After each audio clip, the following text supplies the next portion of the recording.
All right, we got our Frosted Flakes. Merry Christmas. We're heading out to the old West. Get your Is the 6-shooter. tiger? Is the tiger a Easter egg? It's a Western tiger. Yeah, I don't know.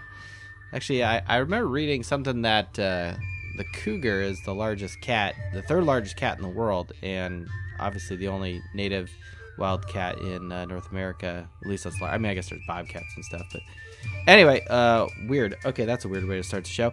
Welcome to the Fighting Irish Faithful show, the Sun Bowl, the Frosted Flakes, Tony the Tiger Frosted Flakes Sun Bowl. So hopefully people appreciated the throwback to 1992 as we started. But then this, of course, is from a classic Western of, I think, the late 60s, actually. So this is the Fighting Irish Faithful show. I am Joe at Red Snapper 9098. Oh, no.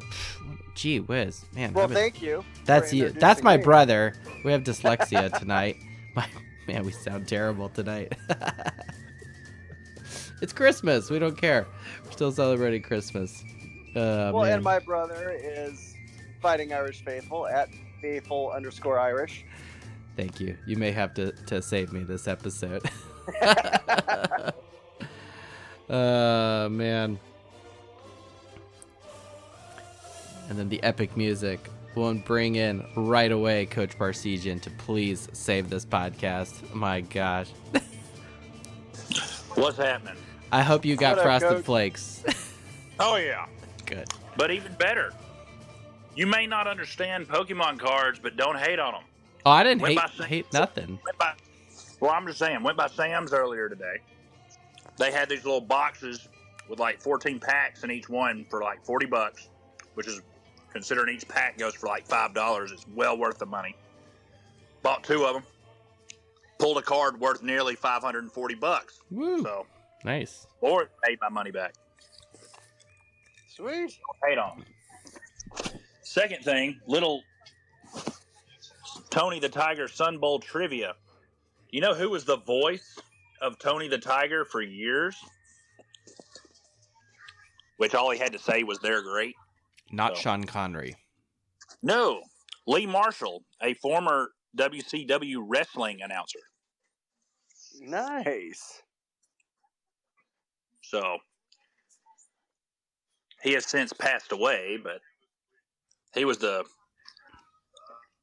regular, other than wrestling, did voiceover work and made millions of dollars doing Tony the Tiger.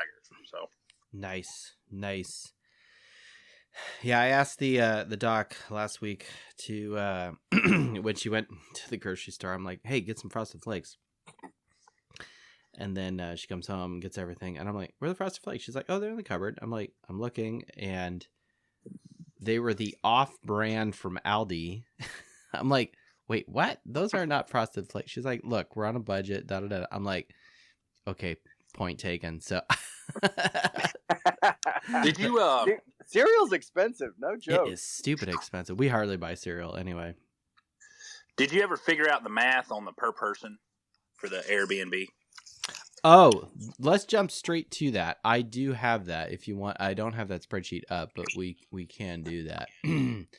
All right. So for anyone who is interested / wants to go and join us at the Stanford Gathering, the Fighting Irish Faithful show, Dos Leprechauns, whatever, we are trying to ensemble people. There is a house we are looking at, looks really good.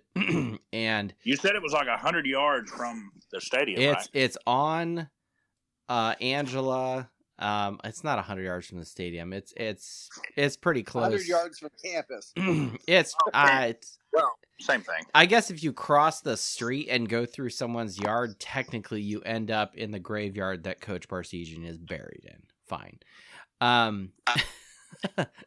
But to get to like Notre Dame Avenue and Angela where they cross, right? You know, that kind of main intersection there. Yeah, it's very, very walking distance. I think you're like a quarter of a mile, maybe slightly above, to Eddy Street Commons, you know, O'Rourke's and that whole place. So Really, really great location. So you are paying a little bit for a location. Now, the total cost for the weekend of the Stanford game, which is of course the the 12th of October. The house has about I think I talked to the owner. They said like 12, 14 people, but I was counting couches and some of these other things, and it's like obviously the more people that go in, obviously we don't want people sleeping all over the place on stairwells or anything, but the price comes down. So if we get around I think 18 people, and that includes some couches, maybe an air mattress or something, the cost per adult drops under $500 per person. Now what I did also is I factored in the next like cheapest hotel nearby, and I'm not talking like a cruddy shitty Motel 6 that you don't feel safe in, right? So this is the Hampton Inn. The Hampton Inn, it's like 3 miles north on 933, right? Still in Indiana, not quite in Niles yet, not up there. The Hampton, if you did a 2-queen room for the weekend, it's going to cost you $720. Now, if you divide that by 2 though per person, okay, it drops to $360. Now, here's the problem. You have to Uber everywhere or drive or something, right? And if you're going to drive, you're going to spend, money on parking and have to mess with that, whatever. But I figured if you Ubered, say Friday night, Saturday night, or Saturday over to campus, whatever, you'll probably drop $50-$60 just in Ubers for the weekend. Then take into account food, okay, dinner, lunch on Saturday, dinner Saturday, right? And your breakfast is free at the Hampton. But Red Snapper and I can cook better than the Hampton, I will say that. Touchdown, Kansas. If you factor in food and Uber, it's the same price as if you get the house. So I've done the math on this. We have to get close to that like 18 people thing. So if you are interested, I've sent direct messages to people. If there's anyone who's listening live on the podcast version here, that this sounds very interesting to you, by all means reach out. I also have a thread out to the Notre Dame ticket office to inquire about group sales, sitting in the lower bowl kind of end zone area, ideally by the skinny tunnel, but we'll see. But anyway, so I have yet to have that thread be polled by the ticket office, but we'll figure it out when we get there. I told Stevie D Irish to budget $150 US dollars for that, and that is based off of in 2022 when we played Stanford, it was $80. This year versus USC was $170 in that same section. That's not going to be USC expenses, but then if you take into account inflation, and now we got Mike Denbrock back and whatever, so I'm just like, hey, let's just be real conservative. Magical year number 3. So. Magical year number 3. It is magic. Maybe we should talk about that. But yeah, I just said be conservative and say 150. So look, $650 for the whole thing. And I'm telling people now in December for an event 10 months from now, basically, go ahead and plan now, budget now. That's $60-$70. If you have to pull from tax return to do this, go for it. Pretty much. Yeah. I mean, if you've got a business, I don't know if you can write off the whole trip, I am business cards. I do have business cards now for the show. Yes. And I drop them on people's, windshields when I am in a parking lot and I see Notre Dame crap on their car. So few questions. So you said it was going to be roughly under 500. That's the goal, right? If we just did 14 adults, it goes to about $617 a person. Well, that's still not. Pardon? That's still not terrible. That's per person. So if you bring your spouse, right, that's where it starts getting a little. I don't know. Yeah. But I mean, it's Notre Dame. It's a fall. It'll be gorgeous. And I'm just telling people, like, look, it's a big trip. Mid-October. You know, we're gonna get a bunch of people there. We're gonna hopefully have a good gathering. Get people. You know, we talk on social media. We talk on this podcast. Hopefully, we can get some people together. And when you mentioned the hotels. Now, from previous experience, I know that the hotels tend to start increasing their rates by like triple, starting on like Thursday night. Oh yeah, exactly. Yeah, you go there now and you look at stuff sold out, stuff's stupid expensive. It's nuts. So that usually starts roughly right about Thursday night, because I'm wanting to like head that way on like Wednesday. Oh, okay. And like get a day or two early, because I want to tour the campus. I want to tour the stadium. I want to hit up the bookstore. I want to do all of that. Yeah, so if you want to do that, obviously, you know, the closer you are, the better. You probably get a good deal out in Mishawaka, because there's plenty of things to eat and shop and whatever out there. We looked at that too, possibly doing like something outside of South Bend. Yeah, Elkhart's good. Niles is good. Niles, Michigan. Avoid Gary, from what I've heard. I would not go to Gary. I wouldn't even go as far west as LaPorte. LaPorte's not bad. It's far. Like I wouldn't go way over to LaPorte. I guess it depends where you're driving in from. If you're gonna fly into Chicago, or you know what your travel plans to get to the greater area. Because it's roughly like a 7-8 hour. I think we figured it out. Yeah, I think it's definitely drivable for you, Coach. Considering Kentucky and Tennessee are thin states to cross. They are thin. I actually just got well, technically the doc did, because it was a business expense for her conference. But yes, we just got a bill from the state of Kentucky because we crossed the bridge. So. Just don't go back to Kentucky and you don't have to pay it. So they take a picture of your license plate, so yeah, they find you. They just do that thing. We brought Kevin Davis on at Davis0560. Welcome to the Fighting Irish Faithful show. We're doing kind of a round robin tonight. If you want to just listen, that's cool. If you want to speak your mind, by all means, just jump on and join in on the conversation right now. Coach Barsege is kicking up the conversation already about Stanford next year, some of the finer details. I was actually going to message everybody some of this in a Cliff Notes version. I was actually thinking of making a JPEG or something. Spreadsheet? No, not a spreadsheet. No, the spreadsheet is how my brain organizes it. I was thinking actually like something a little more, marketing, like make something in PowerPoint type of thing, and then I could be like, okay, this is this, and then people can see it, much more broken down and easier, rather than look at Joe's nonsense math. So, but anyway, all are invited, all are encouraged, and for people like Kevin or MJV84, Adam Dowling, our local people like Craig or Kev or whomever, people who are probably going to drive in for the day, hey, if we get the house, hey, if you want to stay at the house with us, that's cool. But if you just want to come over and have food and beverage and park your car for free, that we could do that. And Adam Dowling's couch will be available, right? You'll have to take that up with him. That is my backup plan. We all just show up at his house and watch, his face melt.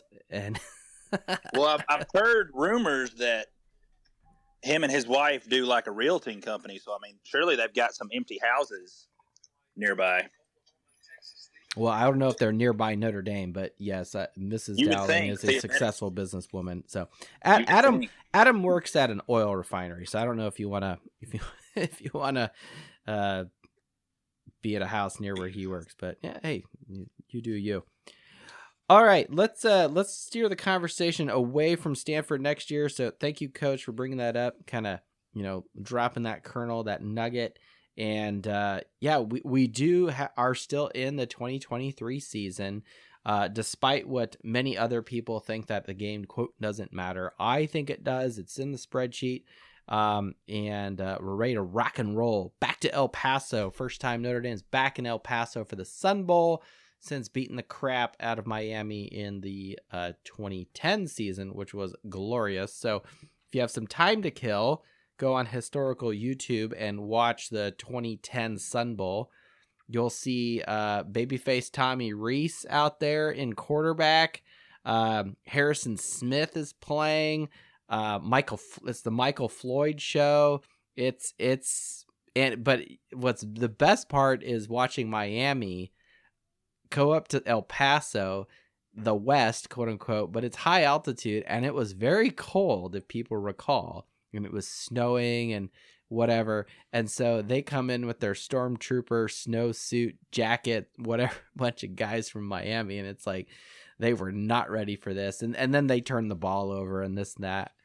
And what's also funny about that was the season that had ended for Miami, and they had just hired Al Golden, and he was interviewed on the broadcast, was not coaching yet, but was about to take over the Hurricanes. So there's a little connection to this year's team with that game. Obviously, not just the location, but with Al Golden, who I believe has re-signed with Notre Dame, and right now is looking good. Now, last week, if you missed last week's show, go back. We broke down Jared Parker and all the offense, and I don't know if Coach Barsegian had to choke down his water or something listening to the high praise of stats that I gave him. but still celebrating his leaving, by the way. Well, me too. And let's not, obviously we got Mike Denbrock back, which is great. We'll talk a little bit about that. Woohoo! Yeah, I'm really so high level here. Denbrock is back. We got recruiting, which happened literally the next day after we podcasted. Somehow that missed all of our radars. I'm holding you guys accountable on that. My bull pick'em is terrible right now. I'm really thinking of throwing it out and just, using a dividing rod to figure out which team to pick from this point on. It's awful. Hey, and I'm 12-8. I'm 6-14. 6 I'm still wins. behind you 14. in confidence points, though. So well, that's fine. But maybe I'll hit my undefeated stride. because I didn't play. Gonzaga's undefeated in football too. Since World War II, because we haven't played. That's great. And then we'll do a stat piece tonight, looking at who is on the team or who has departed, I guess, from the team as far as transfer portal, NFL, whatever. And draft, they're just working on their 40 time, I guess, but that's kind of the rundown of what's left. Recruiting, bowl pick'em sucks, or bowl games if we want to talk about that. Denbrock's back. I'm maybe kind of 50-50 on Denbrock just because let's see how he does. He was a Broyles nominee for this year for a team that put up a crap ton of offense, a crap ton of points, and produced a Heisman Trophy winner. Yeah, I think what's going to make it very, very interesting is to see his recent success at LSU mixed in with the recruiting class that has already committed, the talent that's already there in Minchie and Angeli. You got Leonard coming in, CJ Carr coming in. So I think that's going to be an interesting dynamic. I think one of the best things is, he has exposure to, who is it, Guduli and Brandon? Yeah. So who has he been an OC under besides Kelly? Denbrock? Luke Fickle is the big one. That's where the connection with Marcus Freeman is, with Guduli and Brandon. All were Cincinnati guys together. And Marcus Freeman was the defensive coordinator when Denbrock was the offensive coordinator. He was at Grand Valley State with Kelly, right? So let's not confuse things there. Okay, I just didn't know if all he knew was Kelly. I hadn't done a whole lot of research on him yet. Okay, so I'm doing some cursory research right now. Truth or a lie? Before Kelly, he had been with Notre Dame before. Truth. Yes. Kevin, do you know what years or which coach? I want to say it was under Weiss, but I might be wrong. But it was like the early 2000s. I want to say. So close. It was Willingham. Through the entire Willingham era, he had sucked. tackles and tight. Not that well. I guess the offense wasn't good, but he wasn't the OC. He did tackles and tight ends. Okay. Now he came over to be tight end coach again in 2010 when Kelly was hired. And then he was coaching receivers in 2012 through 13. Then he had OC responsibilities in 2014. Then it went to Cincinnati and was at Cincinnati from 2017 to 2021. Then to LSU with Kelly for a couple years, and now back to Notre Dame. So what's really cool about this is so he's from Michigan, right? So he's from quote unquote the area, which is great. 2, he's very familiar with Notre Dame, and the doc was asking me about this, and she's like, "Well, why? If he was here before, and then he went with Kelly and was kind of with Kelly and this, that, and the other, why would he come back?" And I said, "Well, there's probably a couple of reasons. One, Notre Dame clearly opened up the checkbook. Okay. Thank God. Thank you, Notre Dame. 2, he's familiar with the place, and, I don't know anything about his personal life, but, he clearly lived in the area from 2010 through 2016, right? Before going to Cincinnati. And then he goes down to LSU, down to the South, where can I say that they have like a more hostile fan base, and that, he's not getting the love that he would like, or he's like, man, these people here are assholes. It's very it's very possible that he's just like, I don't want to deal with this nonsense. These nutbags here. Okay, I'm just the OC. It's not my fault that this, that, and the other. So there could have been a cultural clash with him at LSU. I don't know. That's only something Denbrock can comment on. But if you're not from the area, or you don't have SEC in your blood, which he clearly doesn't, it's his first exposure with the SEC. Him coming back to Notre Dame is actually really great, and is a much better fit than I actually thought it would be. Independent of Kelly. Obviously, Kelly is a real meaty part of that, but he was here before, and he's been kind of hopped around and this, that, and the other. So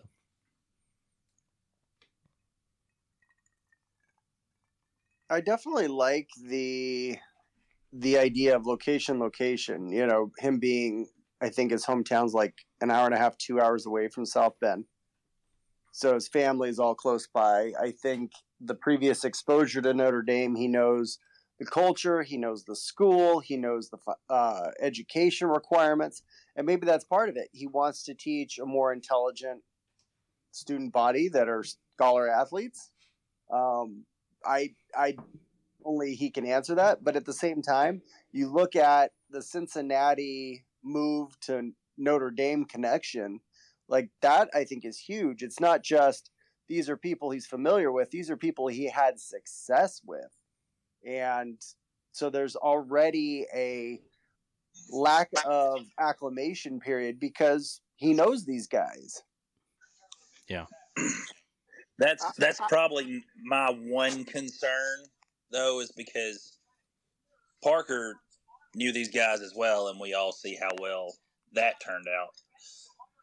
But Parker wasn't the offensive coordinator with this group. I think this is like getting the band back together on a higher level. And if they can repeat what they had in 2021 with Cincinnati, just be a little more successful in the postseason, by all means, I'm all for that. Undefeated seasons, as long as you finish, can never go wrong. So exactly. Yep. So I think him leaving LSU, this is my thought of it, is deeper than that, because And it's just weird to me that he left a number one offense to come to Notre Dame, right? Heisman Trophy winning number one. Exactly. So people only leave stuff like that to go up to to become a head coach, to go to the NFL. But he took a lateral move to Notre Dame. I wonder if it's something going on inside LSU that's the problem. Sure. Because I don't get the lateral move. I thought if he'd have left, he would have went to the NFL or head coach somewhere. But to go lateral, I know the money matters too, but money. I just think it's weird for him to make the lateral move after a Heisman candidate and the number one offense, and it's kind of awkward, but I don't mind it at all. I'm glad we got him. Can I jump in here? 100%. Can I jump in here? 100% brings up the meerkat ears. Like, what the heck? Yeah, I was curious about that too, and then I started going down the rumor mill. Could it be something, which is kind of not what we like doing on this show? Other people do deal with rumors on Twitter, but let's have some fun, right? It's Christmas vacation. Could it be this noise about Kelly leaving to go to the pros, or Kelly even going to New England? I saw that too. Very possible. I saw something crazy about Harbaugh leaving Michigan after this year and going to the pros, and then Kelly taking the Michigan job. Like I saw all sorts of craziness from that. That I can see. Yeah, just gosh. Watch him develop a Midwest accent again with a quickness. It'd be like Home Sweet Home, Central Michigan, Grand Valley State, University of Michigan. Dude's from Massachusetts. It's not home for him. Now, would Kevin Davis's brother be conflicted if a former Notre Dame coach becomes a Michigan coach? I don't know how that works, but he wouldn't care as long as it's the best interest of Michigan. He wouldn't care. Oh, okay. So he must be shaking in his boots right now with the Wolverines facing the Crimson Tide. No, he actually has them beating Alabama significantly. I'm like, come on, if they win, it's not going to be significantly. It's not going to be blowout. Well, here's what I was going to say about that. So my bowl pick is absolute trash right now. It's not good. I got 6 wins, 14 losses, and I spent a considerable amount of time based off of last year's data coming up with an algorithm that says, okay, this is the team that should win with some level of confidence. And it actually spits out a confidence number. It's clearly not doing a good job for me right now. But it did say that Michigan was going to beat Alabama, and I gave it 37 confidence points. I'm kind of thinking right now, other than the Notre Dame game, I got Notre Dame with confidence, right? Of just picking the complete opposite, because it's just not working. Like if I just picked the opposite team, I'd be 100% winning right now in all of my picks, and I'd probably be at the top of the list. So, and another thing that makes me suspicious is I was kind of starting to apply. You guys don't know this, but I was applying the same math to my my week in, week out type of statistics, right? Now, obviously, we beat Stanford and we beat Wake, right? The math came back and said that Notre Dame, 80% confidence was going to beat Clemson. Yeah, that didn't happen. Okay. Maybe it implies that your OC actually runs the ball. I don't know. So who knows? Like, my bull pick comes trash. But back to the Kelly thing. Kelly is Kelly, and Denbrock clearly knows who, what he's getting there. And maybe he's like, I was at the SEC for a couple of years. I was, down at LSU, a big time program. And maybe that was just kind of an itch for him to scratch to see like, oh, do I want to do this? And then he's like, I don't know. Do I really want to be dealing with all this stuff in the SEC or dealing with, the boosters and what the head coach has to do? Because like, I would argue that Denbrock, his phone had already been ringing long before this LSU time to take like a head coaching job or something in college. like Parker at Troy, something like that. If he had aspirations to be a head coach, I think that ship has sailed, or he's decided, no, I don't want to do it. I like being the OC, I like being assistant, some of these other things. Don't think I want to do that. Yeah, I think that definitely plays into it. I think he doesn't want to be a head coach. He doesn't want the full responsibility of it. If he wanted to go to the NFL, he probably had opportunity or will have opportunity, or did, before Texas A&M came calling, which opened the door for everybody else in college. But I think it's also, Kevin Davis is right on. I think it's a bigger, more important personal decision. I think quite possibly the move to LSU was just a favor for Brian Kelly and going from there. But I think the biggest thing that I stress out of it is take the Marcus Freeman connection, the Brian Kelly connection out of it, and look at it strictly from the production standpoint of LSU this year. Oh, it's very good. The points, the passing touchdowns, all of those statistics. And if you're looking at it from that standpoint, that's an amazing hire, regardless of all the other connections. You add those connections, you add the proximity, you add the fact, and this is a huge, huge win, is that Notre Dame basically said, well, money's no object. We want the guy we want, and we're going after him. And that basically was what it was. Texas A&M came back, with this crazy offer. LSU, because their board of directors don't meet till February, didn't have a way of putting it in writing, so they couldn't counter. And then Notre Dame says, okay, we'll match that. In fact, we'll beat that. Yeah, it's really encouraging to see Notre Dame open the checkbook and pay these guys. Like look at Al Golden. Al Golden, I haven't done the numbers yet because he's got one more game to coach this season. But Notre Dame's defense is doing very, very well. If I look at, we'll give a little preview here of the breakdown between us and Oregon State, which is kind of moot because their team is just as decimated as ours, if not worse, because they lost a head coach too. But defense is really good. Notre Dame is 8th in scoring defense, 8th in total defense, which is better than national champion average, if anyone cares. Red zone scoring was dog shit last year. It's 2nd in the country this year. Passing defense is 4th in the country. Red zone touchdown defense is 3rd in the country.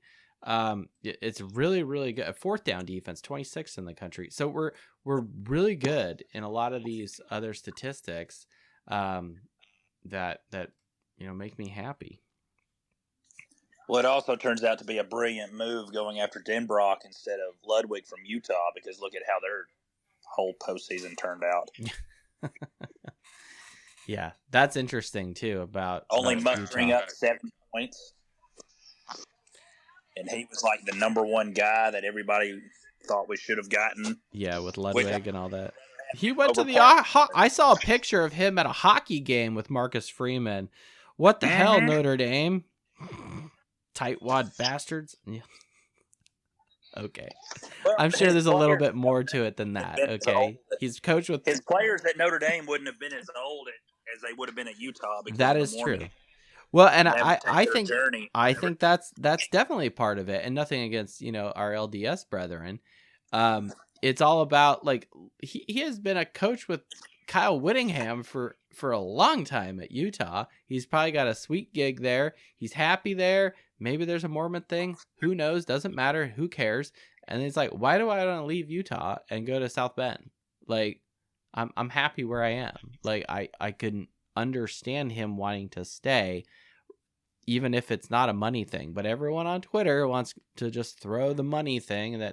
I guess if Notre Dame was going to pay him, $4 million, then okay, maybe that's the, I guess that might, change some minds. But maybe it's not. Maybe he doesn't care about that. He's like, I don't know. But we got Denbrock. We did open the checkbook for him, clearly. Or he just wanted to get away from Kelly, which now he's finally seen the light. It's like, wait a minute. You produced a Heisman Trophy winner. You were 2nd in the country in total touchdowns. You were 4th in the country in total offense. And what's our record? Get me out of here. I'm I don't like where this is going. I don't know. Well, we got Adam Dowling, Mateo, Johnny, Miss Zoom Zoom, Conlin's on. He's on mute. Conlin, I gotta give you some credit here. Oh yeah, what for? Because you called the Riley Leonard thing. Oh yeah. Okay, so basically, if anybody doesn't know, I went to the same high school as Mike Elko's son, so I know the kid. About I'd say probably like the 25th of November, I got a text message from another kid I know who's really close with him, saying, "By the way, Riley Leonard's about to transfer to Notre Dame." And I was like, "All right, I don't really." And what was the timeline on this, if I may? What was about that? That was in November. Yeah, oh yeah, it was 25th, so that's like 2 weeks before he even entered the portal. So I guess it was set in stone. But yeah, the discussions were beginning. Yeah, and apparently, I don't know if this is confirmed or not, but apparently Notre Dame was having meetings with him when we were playing Duke, which I think is a little insane. But that is insane. It's like, why would you do that? We basically broke his leg. Well, not quite, but. Well, yeah. Hey, maybe that's what Hartman was telling him. Like, hey, good luck in South Bend next year. You never know what he was saying. Maybe.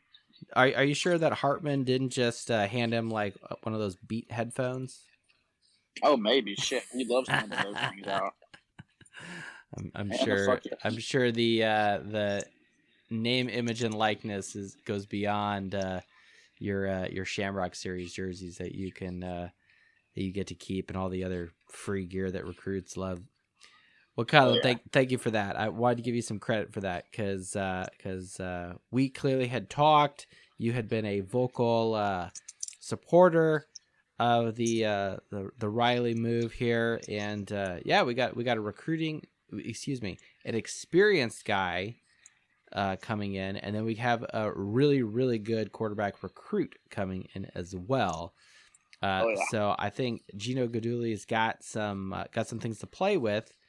But before we get to next year's quarterback controversy, well, maybe it's not a controversy, but we do have this game, and Guidugli is calling plays, and Angeli most likely is going to be starting.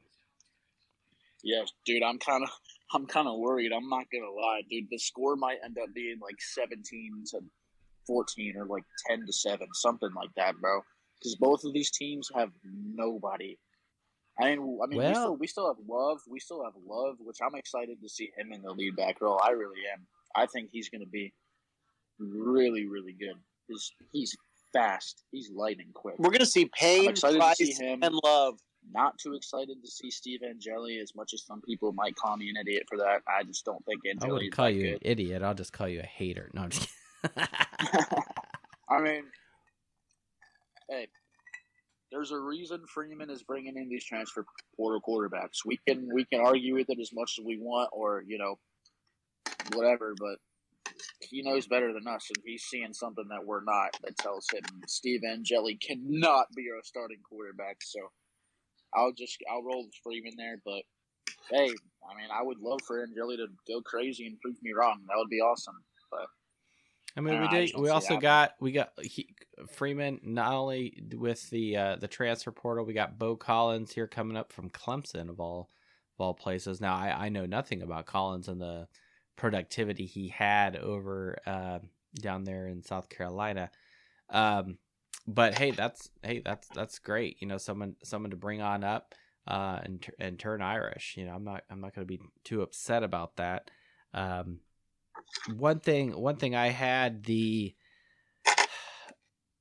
I've wanted to move away from my opinion of using the word loyalty when it comes to these players, these guys who play for our football team. Yes, they're student athletes. Yes, as much as I want to hold on to my ideals of, they're students first and they have the college experience and some of these other things, and I do think Notre Dame can still offer all of that. The 40-year decision. I saw something, and I wish I could remember who it was, but I'm pretty sure I retweeted it. It was a it looked like a white paper that basically had broken down guys who went to the NFL or played football at Notre Dame versus Georgia or Alabama or whatever, and it's like how much money you made after leaving the NFL, and how many of the guys that were Notre Dame grads or Notre Dame players or students or whatever had I think it was Jack Sacco. It might have been Jack, and it was not even close how the Notre Dame guys, just for their life and taking care of themselves and their family, and they just had way more connections, on average, right? On average. Obviously there's a few situations where that doesn't go according to plan, right? But but anyway, I think that Coach Freeman, I don't want to just say like I'm just gonna have like blind faith and trust in some of this other stuff. I think he's very pragmatic in the way he goes about doing things, and I think he also has the ability to have all the naysayers or the rabble, pitchfork and torch people who are getting a little anxious prematurely. He has the ability to tell them to shut the fuck up, quite frankly, because it's like, oh, you think our wide receiver room is trash? Okay, I'll go out and get 2 transfers. Oh, by the way, we just signed a bunch of guys coming in, right? We removed Stuckey. We don't know the full story behind that. So that's interesting. But we lose some of our receivers, but we still have some. But as Conlon pointed out here, your receivers are one thing, but you have to have a quarterback, and our quarterback that was very productive is now gone, which I think is kind of weird. But if I take the red snapper approach, it's because he's like, well, I'm done. Now we'll hand the keys to the car to the next guy, who is Angeli. Well, and me being somebody who sees the benefit of the transfer up until, Sam Hartman. And then after that, you've heard me say, I don't like the whole Riley Leonard. I want to see Angeli and Minchie. I thought about it, kind of playing devil's advocate with myself. And what problem is it to have that much talent to then evaluate? And if they decide to transfer, they decide to transfer. And kind of coming off of what you just said about the loyalty aspect of it is, oh, darn, we have a cupboard full of riches that are getting better. And if iron sharpens iron, then they're going to have to compete against each other and step it up. And you've got it coming from all different angles, whether it's Minchie, who's been there underneath Angeli, or Riley Leonard coming in as a grad transfer, or CJ Carr, a true freshman. All of this is raising the talent level in the quarterback room. And if one of those guys leaves because they're not going to have playing time, you know what? That is a good problem to have. Now we're looking at champagne problems. Well, and we got 3 4-star receivers that signed with Notre Dame. You got Cam Williams out of Illinois. I'm looking at 24/7 Sports. Micah Gilbert out of Charlotte, and then you have Logan Saldate, or maybe it's Saldate. I'm hoping it's that. But anyway, out of Salinas, California. So you got those 3 guys right there, plus who we already have, plus Bo Collins, etc. Well, think about who else we could actually get with NIL money if they would open up, if at least Under Armour would open up the wardrobe for what Freeman wears and what we see all of these players wearing in interviews periodically.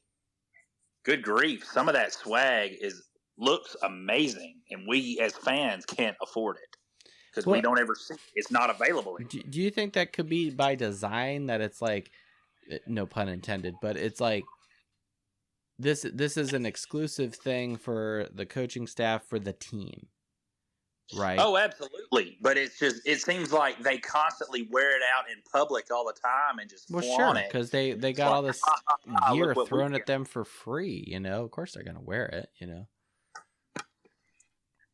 It just pisses me off because it's like, good grief. post that on like eBay so we can try to Look, snatch it. coach, go up there before the Stanford game. Get there a day early. Drop a lot of money at the bookstore. You'll feel much better. Okay. Or you Hey, can. I mean, I do Gas have money an to come idea, home. though. So, you know how Oregon has Phil Knight with Nike? I mean, that's how they get all their fucking recruits, right? Why don't we try the same approach with Under Armour? Obviously, Under Armour doesn't just sponsor Notre Dame, but Notre Dame is by far and away the biggest brand that they sponsor. Why doesn't Notre Dame try an approach like that? Fucking use Under Armour's money to get recruits. Just throwing that out there. I got no problem with that. Got no problem with that. Under Armour has been with Auburn football longer than it's even considered That is being correct. with Notre Dame. So Notre Dame could easily get any and every recruit with Under Armour's apparel and merchandising than Auburn could ever dream of. And Auburn being SEC and having lower academic standards, it still wouldn't even been close. Yeah. Good stuff. Well, let's steer the conversation. We've already started talking about the bowl game a little bit and what's left in the cupboard here at Notre Dame.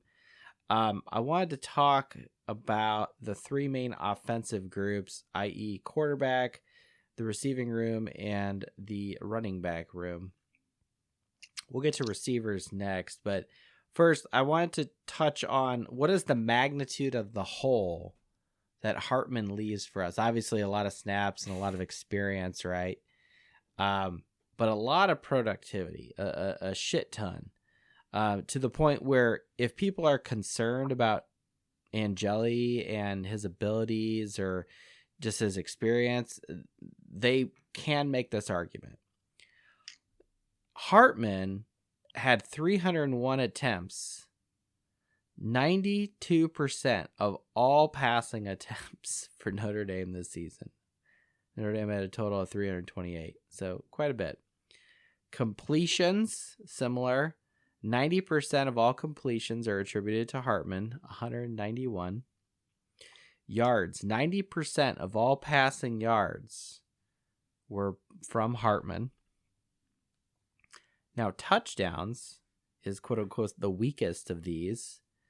24 touchdowns for Hartman out of the total 28. 85% of all of Notre Dame's passing touchdowns came from Sam Hartman. So you look at that and you're like, good God, that's just a massive crater that cannot be filled from the next guy. And I think that is possibly true. So I don't know if that means that, you know, we're gonna. I don't think we're gonna go out there and start slinging it. I do think it's interesting that Gajuli is going to be calling plays for this game, and as the quarterback's coach, he should know Angeli and Minchie and whatnot.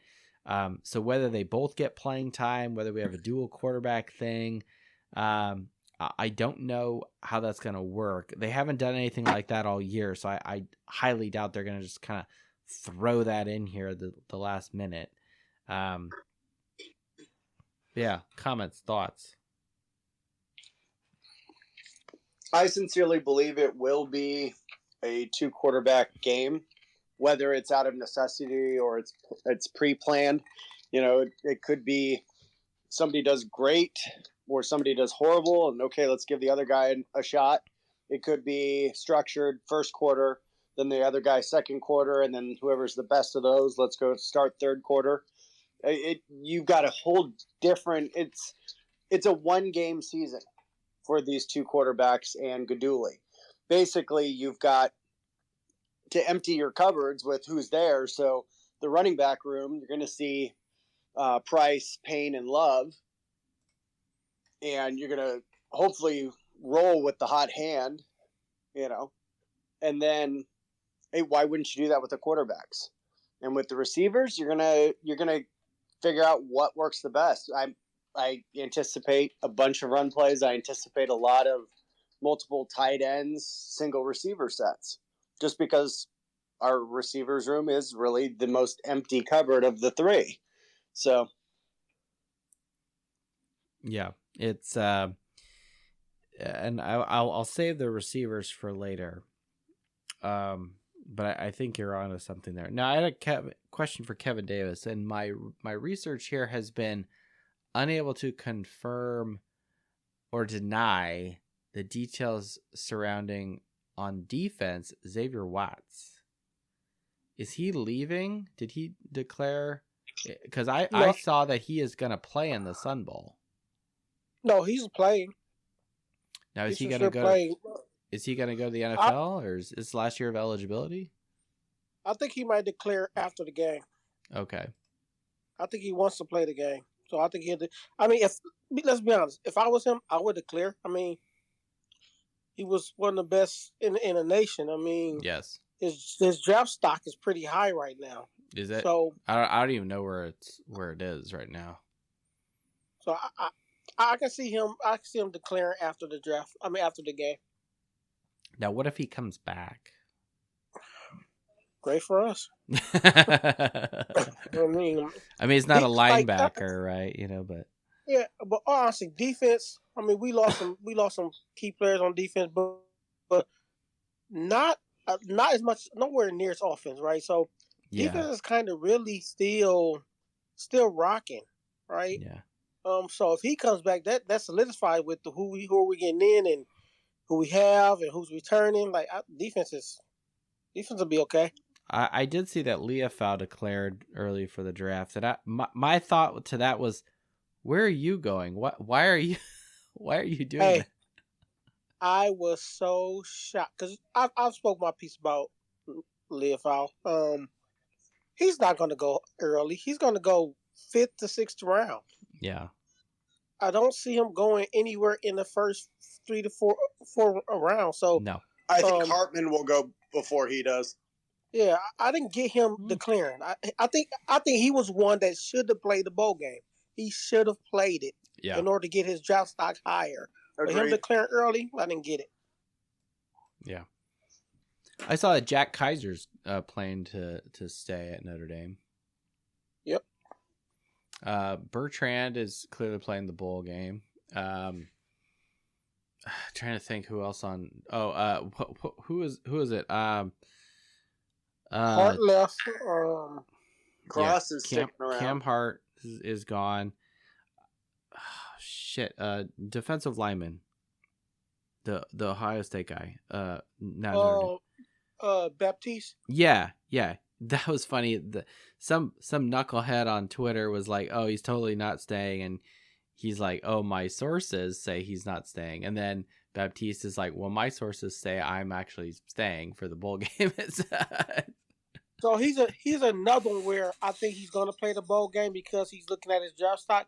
I can see him trying to leave to declare, but I don't know if he can or not. But he's definitely playing the bowl game. Yeah, he's playing the bowl game. I wonder what he's going to do afterwards. What he'll do after that. Yeah, he'll probably go. I don't. I mean, he was a grad transfer, right? I don't think he. Yeah. I don't know his his eligibility. I'm not that savvy with a lot of this stuff, and part of me kind of wonders whether that matters as much anymore, or if that's something we should pay more attention to. I don't know. I mean, I had another way of thinking, like scotch and spreadsheets, right? What do? I compare Notre Dame to national champion averages and some of these other things. What I've thought about is maybe like 10 years ago, this formula of mine would work really, really well. It doesn't work very well if, your quarterback like Sam Hartman, declares early for the draft and is not playing, and he's responsible for 85% of your passing, touchdowns, right? So if you just broke down the roster of said team and said, okay, who's, responsible for putting points on the scoreboard or tackles if you're on defense or whatever, and who's still here, who's injured, who's gone, and you just went down and let the chips fall, it'd probably tell you something else. And so I haven't done that math, and that would take way more time to look at individual players on specific rosters to figure out, okay, what's the best, like where's the math actually going? But that's kind of like it's almost becoming more like fantasy sports, if I may. I don't know. Yeah.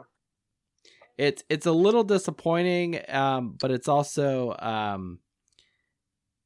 I've got to check my ego at the door about this, and it's like, well, we're still gonna be cheering for them on Saturdays. We're still gonna be rooting for our Irish, and maybe these guys aren't fully committed, and like Matt Salerno or whatever. They're here for a couple years and they transfer, they leave, and that's disappointing. But at the same time, it is reality, and it is what's happening now. Notre Dame has a history of their athletes leaving too early. I think that's like a historical issue in Notre Dame that I don't know who's talking to some of these kids, but they go, like, they declare for the draft and things like, you need another year, buddy. Like, Yeah. You did okay, but I think that's been the history of Notre Dame in the past, I would say 10 years, where people just left way too early. I just want to see them stay a little bit longer and really develop, but I guess it's college football now. I don't know. It's very bizarre. So, I mean, like look over at our rival USC, right? And then this is something that Red Snapper, I think, can talk about. JT Daniels was a phenomenal quarterback out of Mater Dei, out of Santa Ana, California, Red Snappers High School. He goes to SC. He had an injury thing. I'm pretty sure the dude transferred to like Georgia, and then I saw something like he was playing at Rice. Can someone confirm this? He's been all over the fucking place, and it's like how do you?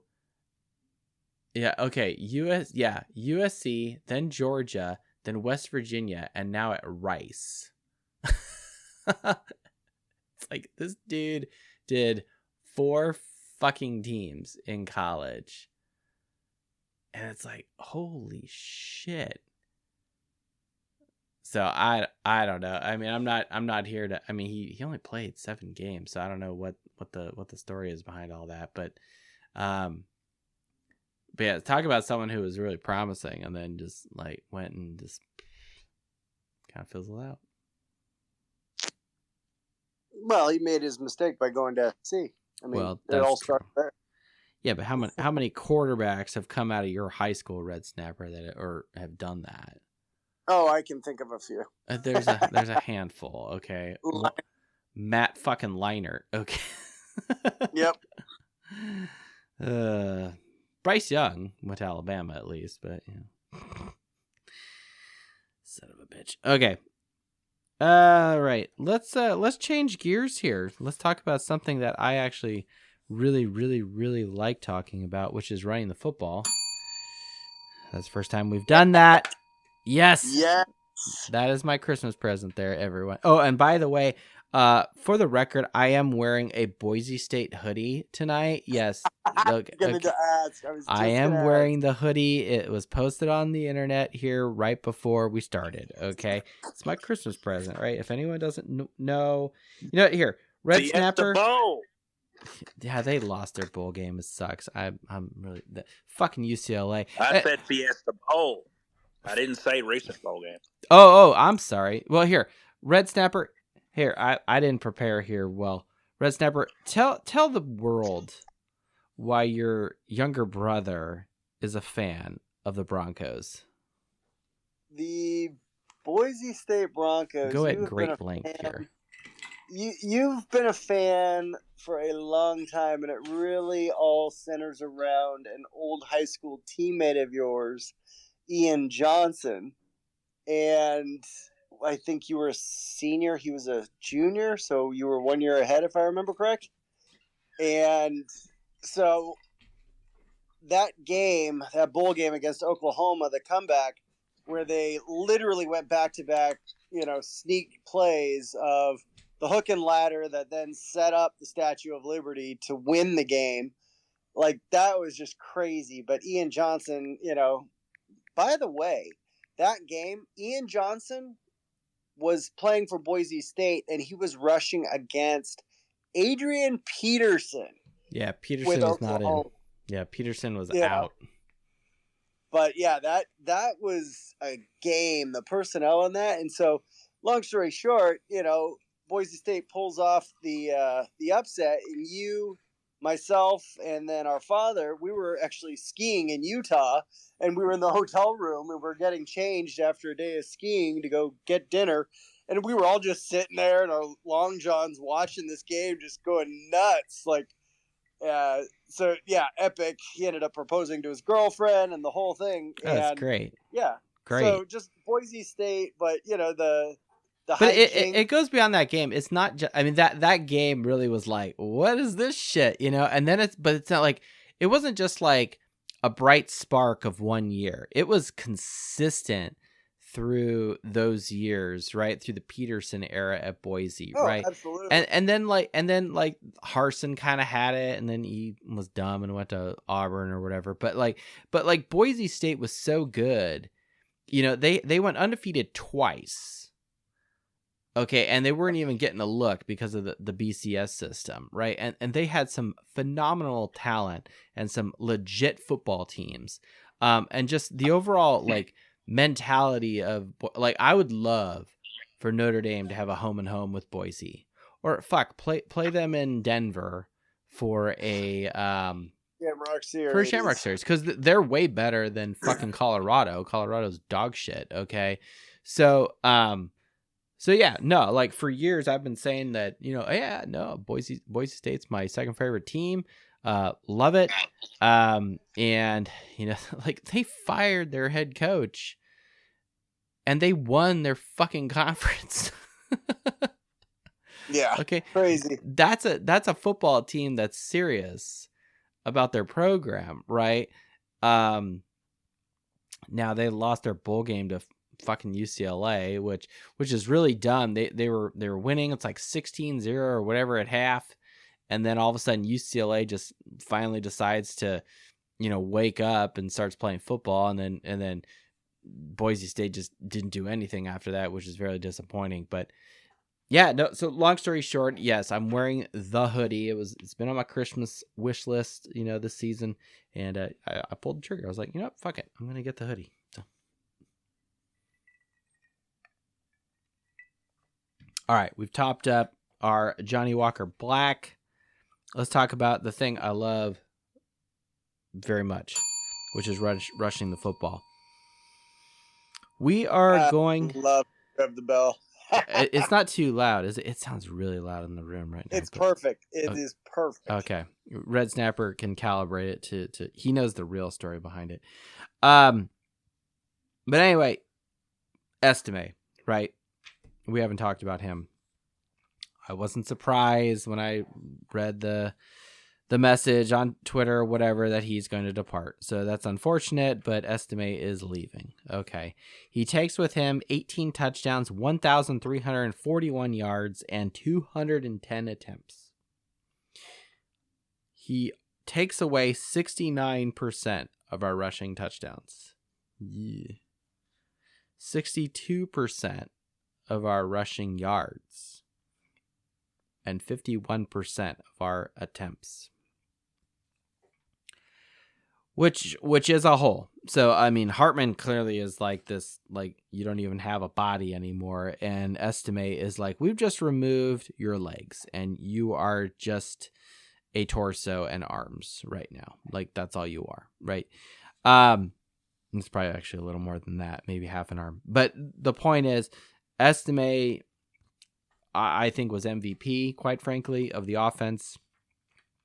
Put the team on his back. He should have been utilized more in all of Notre Dame's losses. And he will be missed. I really wish he was playing the bowl game, obviously, and that's because he gives us the best chance to win. Am I surprised that he declared early? No. Adam Dowling knows about my feelings on all of this. And I want guys to stay. I want them to get their degree. I want all these pie in the sky things, but I understand that that's probably not going to happen, especially if you have the opportunity to go to the next level. The injury thing, I think that's an excuse. I think it has more to do with the fact that the quote unquote bowl games don't mean anything. And you're seeing that with the transfer portal and these coaching moves and all these other things going on. So I think the only way to really test that theory is to have a New Year's Six bowl game that actually means something to these guys, and see if the Joe Alts and the Audric Estimes stick around just to get that bowl win. That'll be an interesting thing to see. Well, and I think next year's playoff format will help address that problem, at least with the top 12 programs, because you will have, I believe what it is. Someone correct me if I get this wrong, but my understanding is, so you got the top 4 teams are buys, which is stupid because they're conference champions, but whatever.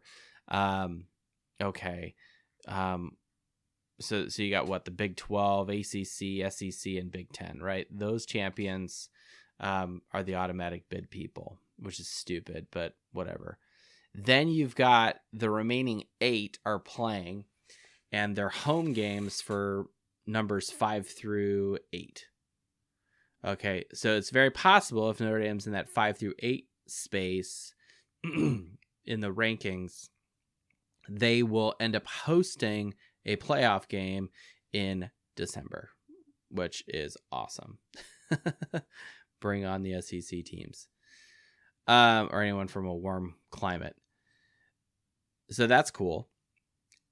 And the New Year's Sixes that Red Snapper's talking about here, I believe they are the next round. You've got 4 of those 6 locations being playoff games. And then you have the semifinals being like what it is this year, right? With the Rose Bowl and whatever. Okay.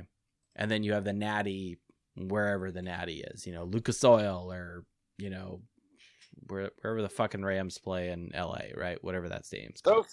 SoFi. Thank you. So that's cool, and it moves things around, but it keeps the New Year's Sixes, still in that kind of, playoff, big name bowl game space, right? So it's my hope that with the playoff expansion, that will encourage these guys to stick around, to not declare early. Because, look, you still have if you're in the top 12, you have a shot for a national championship. All right. Before it, quote, didn't matter. Now it does matter. You are actually playing for college football glory. Well, here's my only concern with the 12-team playoff is the committee still going to have a say-so in the 6 at-large bids. Oh, I don't doubt that for a minute. But it's still kind of like an invitational, if you will. Well, it does, but my whole thing is like, and we went at great length last year talking about this, myself, Red Snapper, Adam Dowling. And Adam, you are invited to speak. You know that, right? What, you got work tomorrow? Really? Do you work tomorrow? Is anybody working tomorrow? I'm not, I get what you're saying. It's just, as long as we have this stupid BS committee having a say-so in it, it's never going to be legit. I mean, so here's my thing. You can have a committee that picks the top 12 teams. And if you want to say that the Power 5, well, now it's going to be Power 4, the Power 4 conferences, their champion in their conference championship game is an automatic, bid into the group of 12, that's fine. My problem is don't automatically rank them 1 through 4, that group, okay? Put them in the 1 through 12 space, Because like you could have some crazy upset like Iowa beating Michigan this year. That didn't happen at all, but let's pretend it did. There's no way Iowa is like one of the top 4 teams in the country. They're not. Okay, maybe their defense is pretty good, but their offense is dog shit. Okay, so they don't deserve to be in the top 4 and have a bye in the first round in the playoffs, right? No. The basketball tournament has kind of a similar situation. Okay. Granted, it's ranked, 1 through 16 or whatever in whichever corner of the bracket you're in. But the winner of the Sun Belt Conference automatically gets into the tournament, and if you want to see pure joy and elation, I love watching the like mid-major conference championship games because these guys are balling out so hard. And you're seeing just pure joy on those guys when they win and they rush the court and not like because they know that like that was their Super Bowl and they're probably going to get smoked in the face when they play, UConn or whatever in the next game. But the point is you get there, you're in there. And so like this year, it would have been like Liberty would have been like an at-large kind of team, right? A team that's put up pretty impressive numbers. My concern is as long as you've got this stupid committee making the decisions, you're still gonna have them try to figure out a way to get their cash cow, like Alabama or Georgia, whoever. At least this opens the floodgate for them to get possibly 3, maybe even 4 SEC teams into the playoff. Well, I don't necessarily, and I think some years that may be, warranted or possible or whatever, however you want to describe it. But like take this year, the playoffs, right? Michigan, Washington, Texas, Alabama, right? That's what the committee picked, right? Which is weird. I thought it should have been Florida State. You go undefeated, you win your conference, and you don't get it. It was fucking stupid. All right, fine.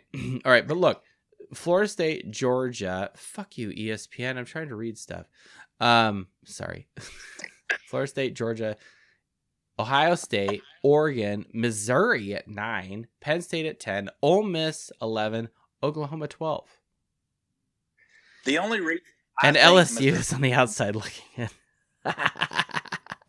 The only reason that Missouri is even considered having a ghost chance in hell is because of the transfer portal. They had 10-2 record as well, right? But the transfer portal and then I mean, Liberty might have snuck in there right over Oklahoma or Ole Miss or something just because they were undefeated, right? And they were 13-0, right? And if the committee wanted to put them at number 12 and have them face, under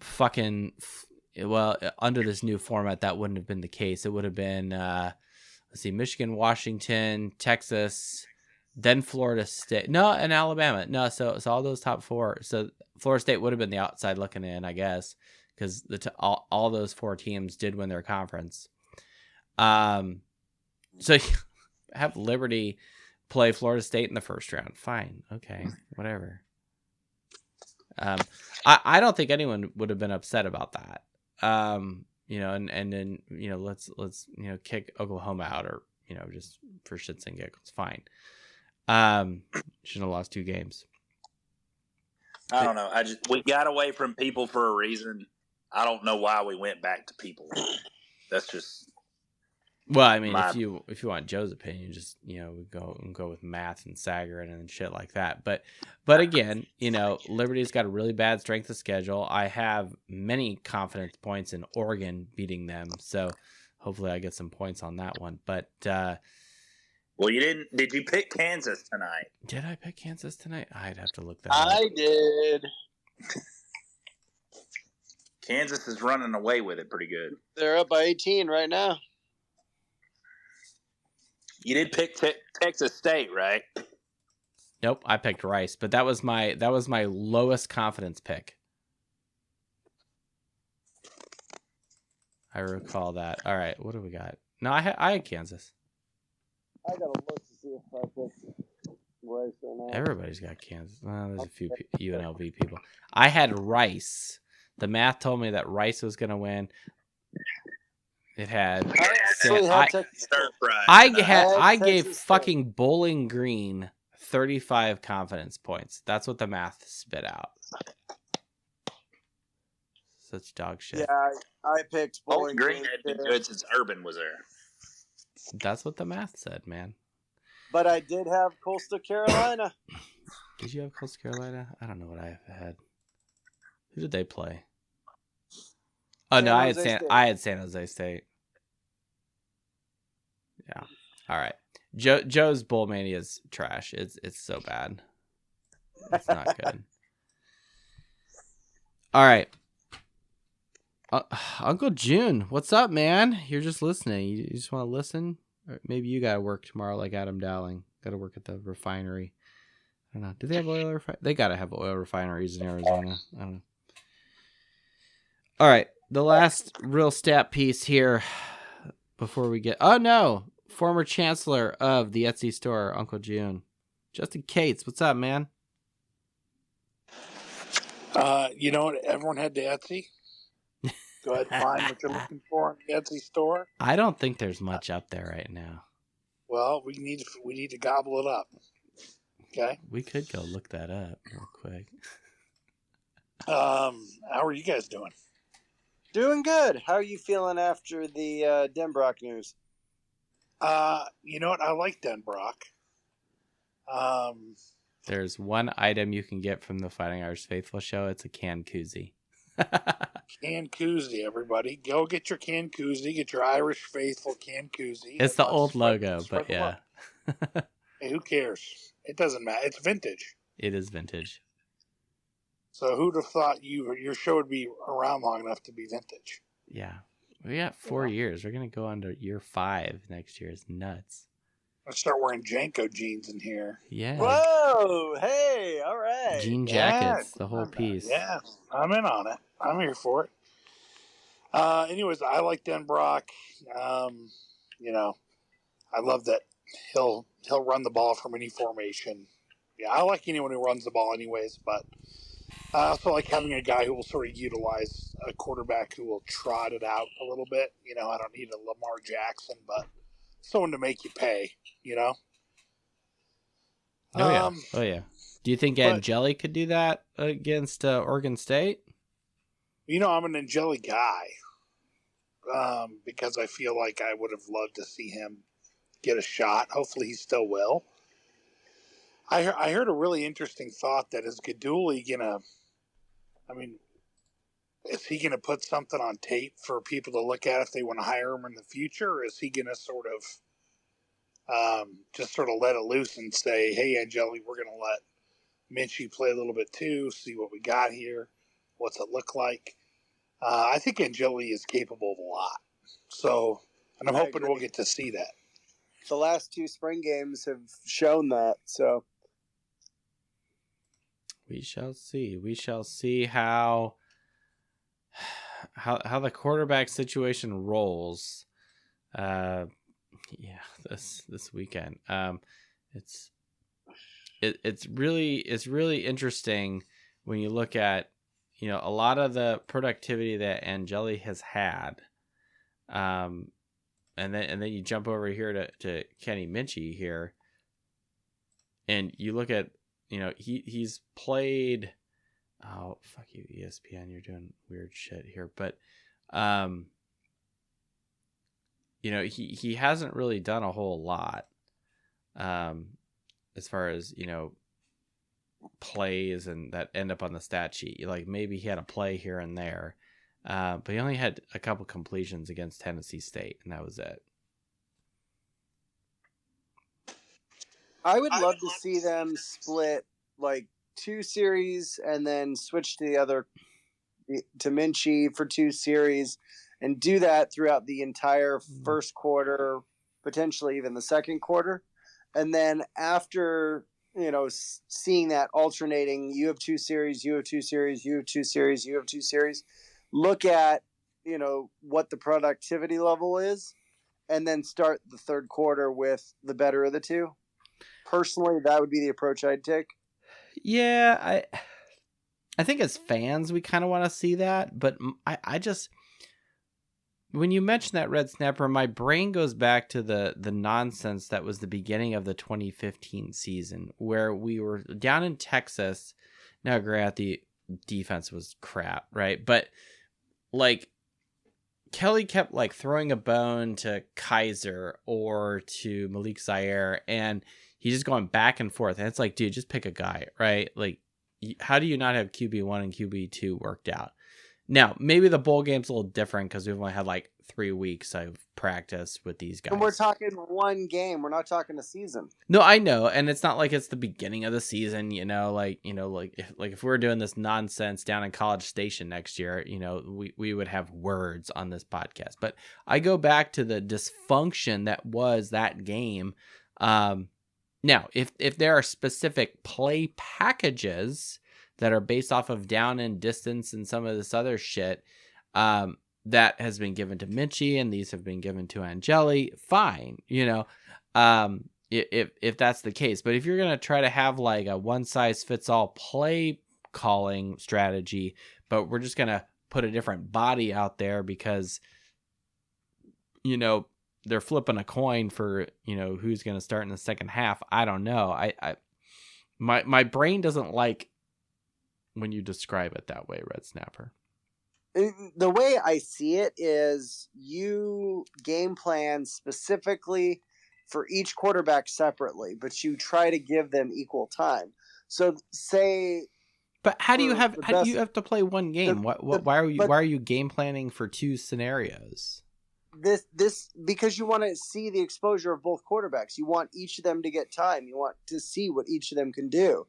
And knowing as their quarterbacks coach, I'm going to put together a playbook for Angeli, and this is what he's going to run for the game. And then looking at the characteristics of Minchie, put together a playbook for him, and then call them completely separate as this is yours, and give them alternating, couple series here, couple series there, couple series here, couple series there. Run the first half as earn the start of the second half. Give Angeli the start of the game, and let them compete in the middle of the game based on what their respective playbooks and play calling are. And if they are specific play calls based off of their individual skill sets, I'm kind of with you. My only problem is that's kind of a wild card. Like, well, depending on like you have one side of the play sheet that's laminated right for one guy, and then you flip it over for the other one, and then there's like, I feel like this is like weird Boolean logic. Like, if this is happening in the game, go with this quarterback. But if it goes this way in the game, you got to flip it over the play sheet over to go to this guy. Like, I'm kind of like, why are we going Jekyll and Hyde with the offensive play calling? Like, how does that develop flow? How does that, quote, impose your will?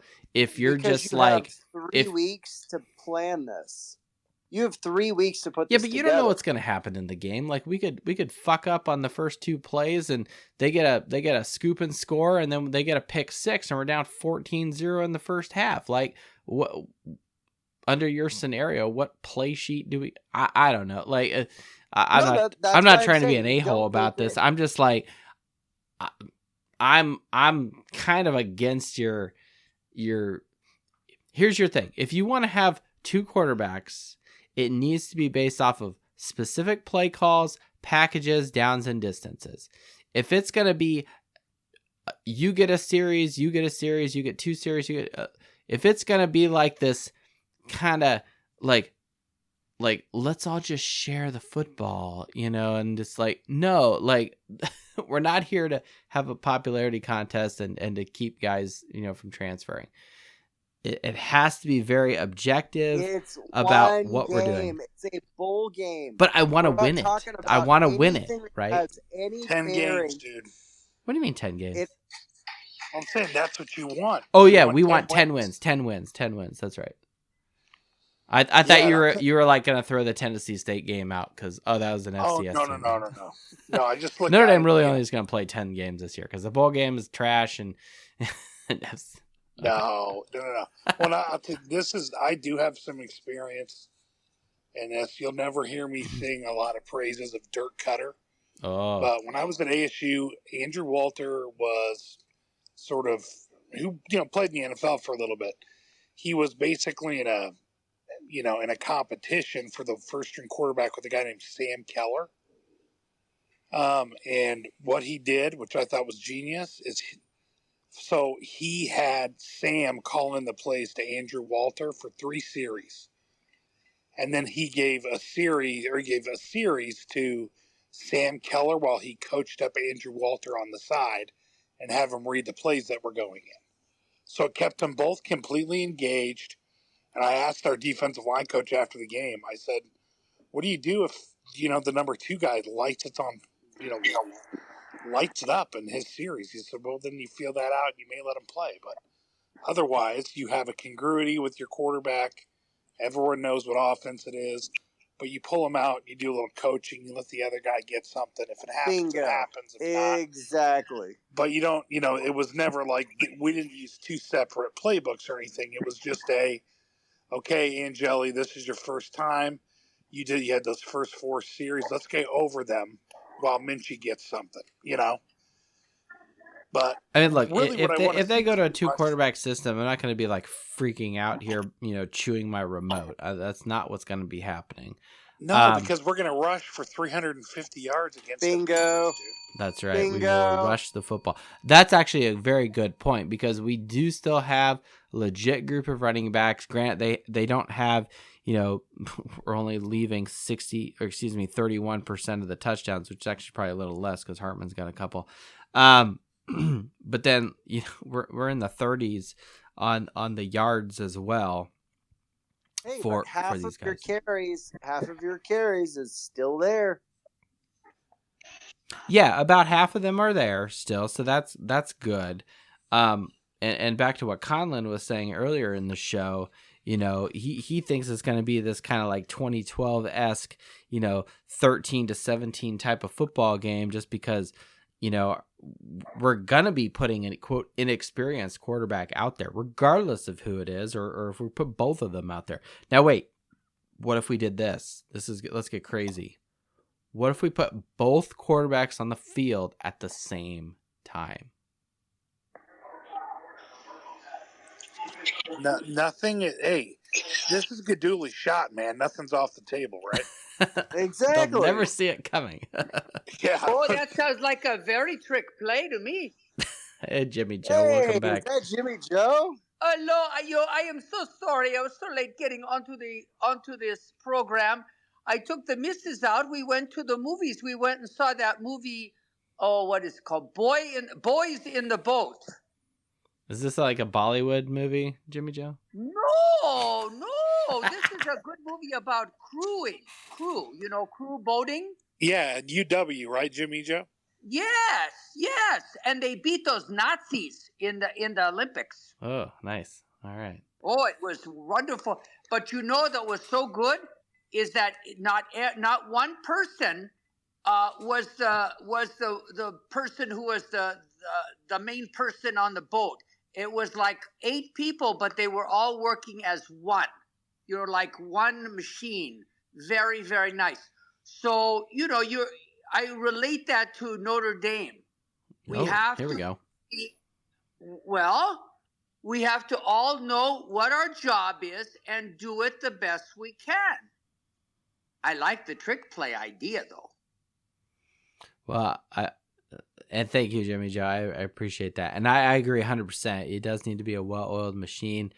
At this point, it sometimes feels like we're just kind of scraping a roster together with what we got left.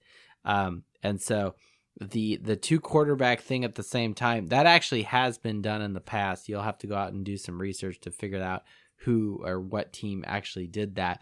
But it tends to not be a very popular decision. But it does kind of throw things for a loop.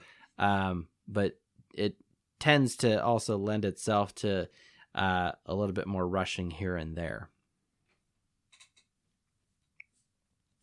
Anyway.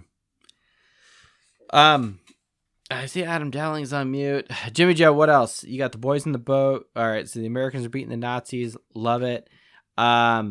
No, you're saying Notre Dame needs to be a well-oiled machine coming out here? Oh yes. But you know, one thing too is there was one fellow on the boat who was going to quit, and at the last minute he decided he was going to play. He was going to be in the Olympics, and he had to go to the coach and say, "I'm so sorry, I lost my head. I was thinking about just myself." And I thought, well, you know, we get down to the end and we have these good quarterbacks like Mr. Sam, who all of a sudden disappears, you know, in a bowl game because they're just thinking about themselves. And I don't like that. Yeah. I think Red Snapper has a different opinion about that. Me, I'm just kind of like, I just don't know if you're like, for me, I want to win the game. And I want to win the game with the players that give us that best opportunity, which means Hartman, Estime, right? The guys have, you know, Hartman put up 85% of our passing touchdowns. Estime put up, you know, 69% of our you know, rushing touchdowns we acquired this season. These guys clearly have influenced and moved the needle for Notre Dame this season.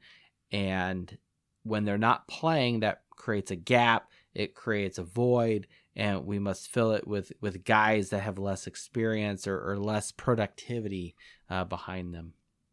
No, 100%. And I think the biggest question mark, and we will never know this, is, you know, they all pretty much decided to leave before Parker left. So do they regret their decision to leave early to see what they could have done under a different play caller? You know, we'll never have that answer. Would I prefer to have, you know, the experience of Hartman and, you know, the productivity of Estime in the bowl game? 100%. You know, they will get to live with their decision to pull out and go to the NFL draft when they did, rather than play in the bowl game. So it's for them to make their bed and sleep in it, more or less. Yeah. Speaking of guys who have decided to, and we should probably start wrapping up. We're about 90 minutes into the show. Appreciate everybody jumping on. Jimmy Joe, Adam Dowling, Coach Persige, and been with us from the beginning. Lynch Mob's with us as well.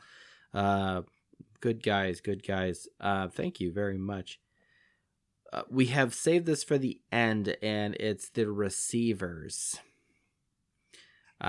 Quite a bit has happened since our last game. And a number of guys in the receiving room will not be present. Rico Flores went to UCLA. Stays. Gosh, where did he go? Ohio State? I don't know. Tyree's gone. Braylon James is gone. Tobias Merriweather is gone. And there's probably a few other guys. And there's also a couple of guys that are injured. I went and looked at number of touchdowns these guys caught, yards, and receptions. So these 5 young men accounted for 35% of all of our touchdowns, 45% of all of our receiving yards, and 39% of all receptions. So that's pretty significant, and especially that yards piece. That's moving the ball down the field. And the 2 biggest contributors on that are the 2 top wide receivers in Tyree with 484 yards receiving, and Rico Flores 392. No, not quite as good as Michael Floyd his freshman year, but still pretty darn good. And the Rico Flores departure hurts. That hurts. Now, if I flip my page here, literally, and I jump over and like, okay, well, who's left at least for this game, right? Let's not look too far in the future, but let's look at this game, right? All right, you got the 2 Jordans, you got Greathouse and Faison, right? That's cool. I got Matt Salerno's still here, so hooray.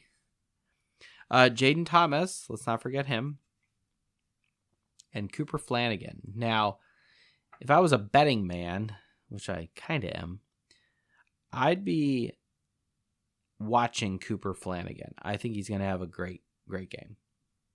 And I think Greathouse and Faison are going to do well as well. Now, if I look at the productivity these 5 gentlemen have made over the season, it goes as follows: 10 touchdowns, 738 yards receiving, and 48 receptions. That translates to 35% of all of our touchdowns, which is tied with the previous 5 guys who have left. Yards, it's only a quarter of our yards, so significantly less than the other guys, but we're not looking at yard points too much. And receptions, they account for 23% of all of our receptions versus the 39% from the previous guys. Now, here's the silver lining on all of this that no one else out there in the media is going to talk about and no other podcast is going to talk about. So the 5 of you are, you're welcome. These 5 guys are more efficient than the 5 guys who have left. The 5 guys who have left, if I take their receptions per touchdown ratio, 83 receptions over 10 touchdowns, 8.3 receptions per touchdown. If I take the guys, Greathouse, Faison, Salerno, Thomas, Flanagan, take all their stats, combine them as one group, they have a reception to touchdown ratio of 4.8. Almost double the efficiency. Not quite, but almost double the efficiency of these guys, these 5 guys versus the other, which is really, really good for an inexperienced quarterback that will either be Minchie or Angeli in this game. So the backbone of this is clearly Greathouse and Faison. They have 5 and 3 touchdowns respectively. But Jaden Thomas is almost the best receiver of this group. He is shy of Greathouse by 1 yard. He has 251 yards, but only 1 receiving touchdown. So, look, if we just run the ball and put multiple running backs in, have Flanagan in at tight end, and then have, Thomas, Faison, and Greathouse out there doing some rotation thing, whatever, I don't have a problem with that because I like running the football. Questions, comments, concerns? Oh, you give me so much hope. I'm so excited. We just got to run the ball. That's right. And a third of the time, we're going to throw it to the right guy, and he's going to have a wonderful day, and we're going to win. Now, what if the right guy is on the right side of the field, Jimmy Joe? Oh, I don't understand. What do you mean the right side of the field? I'm just being funny. You gotta use some play on words there, didn't you? Yeah, he's the quarterback's, It in doesn't make shotgun. him the wrong guy, if that's what you're saying. Yeah, too, no, right? he's not wrong. Yeah, and this isn't politics. You're on the left or you're the right. No. No. He's on the right side of the field, right? The quarterback will turn to his right and he'll see Greathouse. He's on the right side, the right guy. Okay, I think I need to say a novena and a rosary for this. I don't think you have enough days to do a novena. You need 9 days, Jimmy Joe. And this game's Friday. It's on Friday, which, by the way, as y'all can tell, we are still podcasting tonight because Baby Irish Faithful is still in the womb. Okay, so but it's the final countdown here. It's getting serious around here. I literally started packing my go bag to the hospital. It's like, I get the... What is the official due date again? It's the 7th of January. Okay. But toddler Irish Faithful, when he was born, came about a week early. And so I was predicting, quote unquote, that Baby Irish Faithful would come on the 30th. Well, I'll say this. You referencing these 5 guys being key to whatever. I thought you were talking about us 5 guys in the podcast. Well, now we got Mark with glasses, so now it's 6 guys. And you guys talking about 5 guys Makes me want a cheeseburger, honestly, right now. The best Even though burger In-N-Out's restaurant. better, but whatever. You know. But January 7th, my son's birthday is January 5th. So Oh, that would be interesting if it was close to that. yeah, that would be fine. I have no problem with that. I did with work. I told them like, well, you know, baby might come early, but baby might come later. So you know, we'll find out. You know, if after the new year, you know, begins, and I'm like, well, Stop showing up to work. well, no, like I'll message my boss and I'll send him a note and just be like, hey, FYI, baby came. You know, this, like we're already sorted at work. You know, with the plan that I'm not going to be around. You know, just like it's kind of assumed and known that that's what's going to happen. But yeah, if it happens later, it happens later. Like the first week of work is pretty chill anyway. So you know, everyone's coming off of the hangover of, you know, college football bowl season, and no, probably not, but New Year's Eve and Christmas and all that. So, well, Adam Dowling's been quiet, but that's fine. Mark with glasses is listening as usual, is keeping us honest. You know what we really haven't talked about at all is our opponent in the Frosted Flakes Tony the Tiger Sun Bowl. Oregon State, the Beavers. Dun, dun, dun, dun. Who cares? Who cares? What? Coach Parsegian, do you know what Notre Dame's record is against Oregon State? Ty Willingham and Boob Davy are not the coach anymore. It doesn't matter. It's still bad. They're down to their, what, fourth string quarterback? I don't think it's that bad, but walk on. It's pretty bad. Pulling somebody from the student section? Practice squad. Not quite, but no, you're not wrong. But you know, and I didn't go and look at the depths of Oregon State's roster, because Oregon State gets to experience what it is to be an independent team next year and join the likes of Notre Dame. So maybe this. I was going to say, do they even have any depth left? I'm pretty sure their defense is intact, though. That everyone on their defense is there. Yeah, but what's Oregon State's defense, Adam? Welcome back. I think they're pretty good, right? Are they good? Well, okay. Here you go. When we compare it to Notre Dame, it's not crap, but Notre Dame is clearly better defensively. Now, what I will say, okay, actually, I take this back. There are some stats that they are better at Notre Dame. So, Adam Dowling, thank you. See, this is why you come in, man. Yeah. I've been family still hanging around, so I'm in and out a little bit. That's all right. Bring them on. What the hell? And by family, you mean Mrs. Dowling. Right. Okay. Rush defense. They are better than Notre Dame. They limit their opponents to 104 yards on the ground versus Notre Dame limits opponents to 128 yards. Third down defense, Notre Dame's better, but sacks per game, but Notre Dame's been kind of struggling with this all year. They are top 10. On average, Oregon State is better than the national champion average in sacks per game. They're 10th in the country. Turnover margin, they're very good. They're +7. We're +6.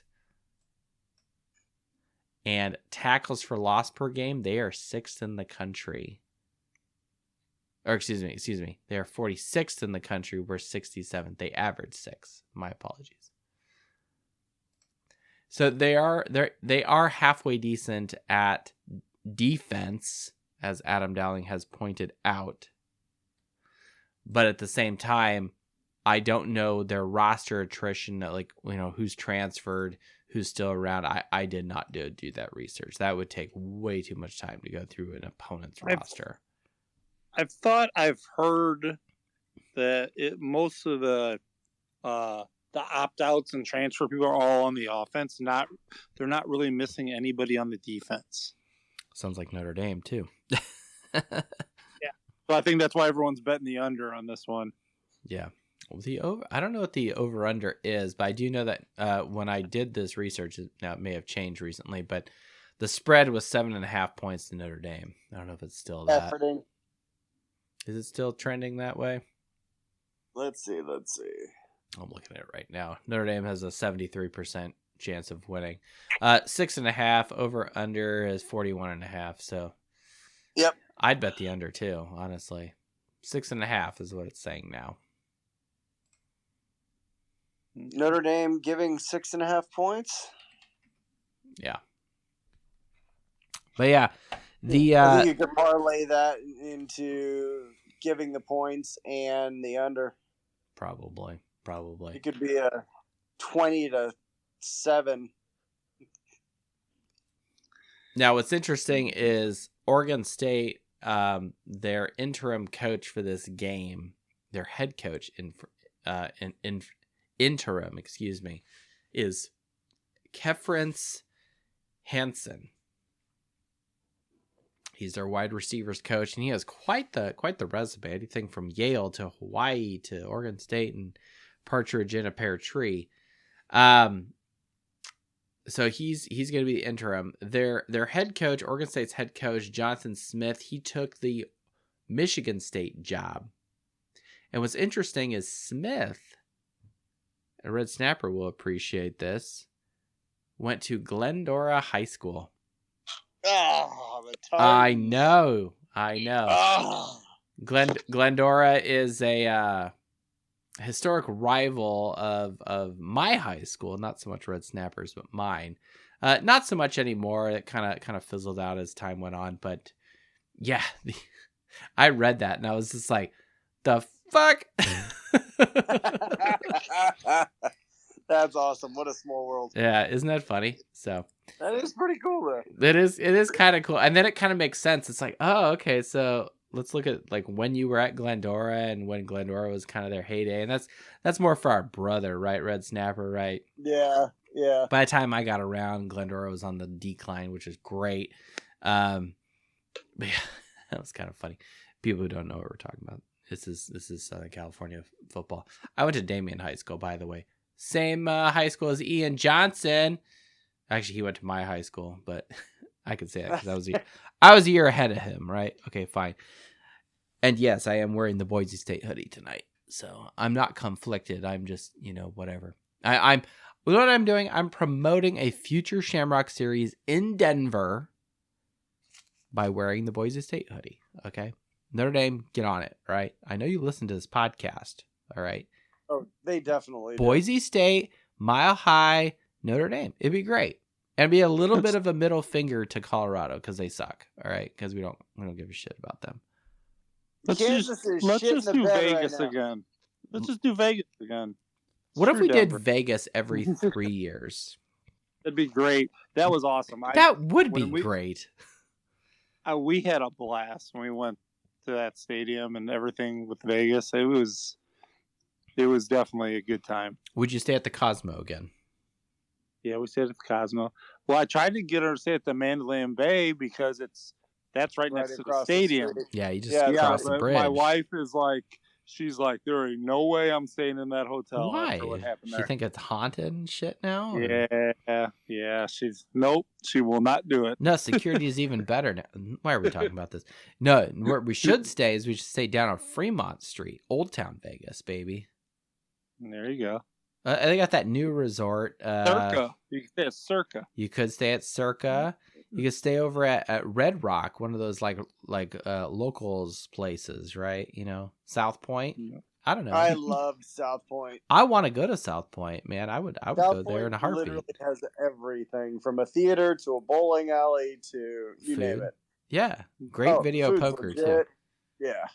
Yeah, it's just far away from everything, but that's fine. You're going to Uber anyway, so it doesn't matter. All right. Yeah. Oregon State. Yes, Notre Dame should win. But again, the statistics, is it like whose lamb is it anyway? It doesn't matter because the personnel that have produced these statistics, at least on the offensive side of things, just aren't there. I don't know.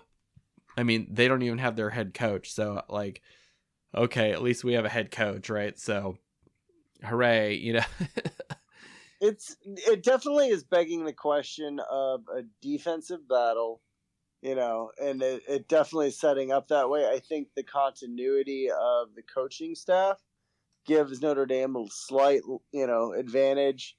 I think but there's a lot of question marks. Both offenses are going to be patched together for the bowl game. Well, and here's some other scary shit. Okay, so if someone like should we be worried about this game? The answer is no. But if someone was like really anxious, or this was like some other podcast and people wanted to freak out for no reason, okay. Yes, I'm talking about you, always Irish, which is fine. That's your shtick, right? Even though you don't like seafood, but whatever. Adam knows that's funny. Come on, the seafood thing, really? Okay, I saw that on Twitter today. Sagarin, Notre Dame is ranked higher than Oregon State. Sagarin, Notre Dame's 11th, Oregon State 14. Okay, really close, pretty close. And that's all math. Strength of schedule, though. Here's the scary shit. And we mentioned this last week. Notre Dame, 63 strength of schedule. Oregon State, 14. They have a tougher strength of schedule. And the record... Because of the last year of the Pac-12. Well, and the Pac-12 is kind of bumping this year, right? Between Oregon and UW, right? And then, they end up playing like SC and, some of these other teams like Utah, whatever. Arizona was fucking good this year. Go figure. Washington State, a lot of their Washington State's losses were actually pretty close. They weren't, dog shit, so it was not like a bell curve of, of wins and losses. Yeah. It seemed a lot more, more top heavy, if I may. I don't know, what is that, log normal or something, for all the math nerds out there, all the statistics people that are listening to this are just like nodding their head like, yep, log normal. I know what you're talking about. Right. But no, they were 8-4 football team. We're 9-3. Right. So that's, fuck, Notre Dame could have been an 8-4 football team in that fucking Duke game had we not pulled our head out of their ass and actually, hey, let's hand the ball off to this Estime guy. Maybe he can help us out. So, I don't know. But, no, head-to-head, Notre Dame does not have a good record at all versus Oregon State. And I go back to the Fiesta Bowl of 2000, where it's like, yay! We're gonna finally get this monkey off our back. We're playing who the fuck is Oregon State, and Notre Dame gets shellacked in that game. It was not pretty. It was not fun. And Bob Davie, you're killing me here. We lost 41-9 in that game in 2000. It was so bad. We were 9-2 going into that game, and we're like, yes, we're gonna kick ass and take names. And that was Bob Davie's best year, was that 2000 year, right? And then 2001 was bad, and then he was fired. So it was the beginning of the decline, right? So, and it doesn't help when your first game is against Nebraska and you get smoked at Nebraska, right? So that didn't go. We finished the next year, 2001. Well, the record wasn't good. We were 5-6, right? But we lost our first 3 games. Lost by 17 to Nebraska, lost by 7 to Michigan State, then lost by 21 to Texas A&M. Ouch. We beat USC that year, though, so that's cool. And Navy. Hooray, we beat Navy. And Purdue. All right. What else? What else, men? I don't know. I think I'm curious to get Mr. Adam Dowling's take on Denbrock and what his overall thoughts are. Oh, that's true. Yeah, we touched. And Lynch Mob, I see you on there. What's your thought on Denbrock? Are you like, lighting candles of the altar and praise, or are you just like... We're at the grotto? Yeah. No, I think Denbrock's a really, really good hire. Yeah. Yeah, I'm looking at just the offensive production statistics, and it's take away all the intangibles of location and connection, the Cincinnati connection. I think that in itself is a solid hire. Yes, for sure. Yeah, I went. Who was there a few years? I went to the fantasy camp, and he's just like outside of being a coach, he's just a great guy. Yeah.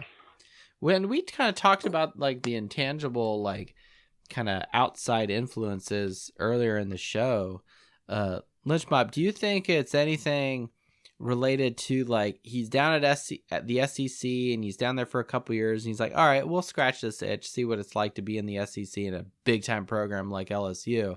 But then it's like, man, these fans are assholes, or these people here are nuts. And it's like, do you think, I don't know, I don't want to say that the pressure was too much for him, but is he like calm down, fuckheads, like and he's just like get me out of here, like this is just a toxic environment and this is not what I need. It, as far as the SEC, it is it's bad. Like the rivals between teams are as bad as any USC, Notre Dame, or Notre Dame, Michigan. I mean, and it's no doubt in the SEC is that way. Oh, I don't doubt that for a minute. I was thinking more just like the volatility that comes along with being a coach at LSU when you have kind of a ho-hum season. Yeah. So I've got several friends that are LSU fans, and like they loved when Brian Kelly came there, but they're like, "Why didn't you tell us?" And I was like, "I did tell you. I did. You chose not that's to where listen." Yeah, that's where you're going to get. Yeah. But yeah, I think Denver's solid. For sure solid. I think it is too. The other feather in the cap with Denbrock is his recruiting ability. Mm-hmm. Yeah, he's unreal. Well, and you know damn well that Coach Freeman, and that was the second thing I thought of when I heard about Denbrock. Number one was obviously his connection, his previous stops at Notre Dame. But two was his ability to recruit, and you know darn well that Coach Freeman is playing planting a lot of emphasis on that, and all his guys must be able to recruit. So that's cool.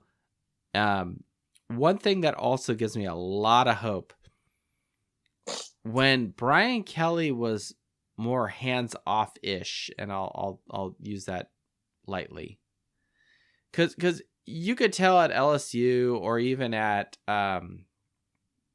Notre Dame that there were games you're like, dude, this has got Brian Kelly's fingerprints all over it. Bingo card. Well, yes. that's more of a 5'0" pod with respect to Reese. But what I will say is this: that bowl game, I always go back to the music. Like, let me go another route with this. A lot of you guys are familiar with 1 Foot Down. The 1 foot down guys, Josh, Jude, those guys, great guys. Okay, they talk about the Hawaii Bowl a lot, and rightfully so, right? Like it got us out of the slump. Clausen and Golden Tate were just it was like shooting fish in a barrel. And we finally get the bowl win, monkey off our back. Fine. Against a weak Hawaii team. Fine. I'm in the same boat, but not so much with the Hawaii game. I put a lot of emphasis on that Music City Bowl in 2014. That game, we came out with a completely different game plan. It was against a big team like LSU. And we ran the ball. It was Malik Zaire's like coming out party. Golson was kind of fucking things up, and we had like 4 losses in a row. It was terrible. And you can tell Kelly said, you know what, fuck it. Put it in Zaire, and he handed the keys to the car to Denbrock and said, you run the offense. And he did. And we were very successful. I look at the future, and that Marcus Freeman is more, he's a player's coach, and he's not an egotistical dick, and he's not going to be, and especially on offense, he's not going to be like overly controlling of, what is happening. The offensive side of the ball. Yes, exactly. and even on the I think defensive that autonomy side. For Denbrock is a huge perk. Abso-fucking-lutely. And that was probably a selling feature to Denbrock to come back to Notre Dame. Say, look, I'm going to hand you the keys to the car. This is the Mike Denbrock offense. You run whatever the fuck you want, because I trust that you're a Broyles Award nominee, that you know what the fuck you're doing. You've been at this university. You know everything about all the, ancillary, res life and, Duloc, whatever, shit that goes on at Notre Dame. You already know that. And you actually are okay with that. Academic standards and the culture. Yeah, we're going to go to mass before the game, right? I already know you're cool with that, right? All of that stuff, he doesn't even have to explain to him. And then he says, by the way, we're going to hand you a fuck ton of money, in a briefcase, okay? Move down the street from me here in Granger or wherever you want to live, all right? And you get to run the offense. In the same way, jump over to the defense. Look at Al Golden. Al Golden definitely could have jumped after this year and taken a head coaching job.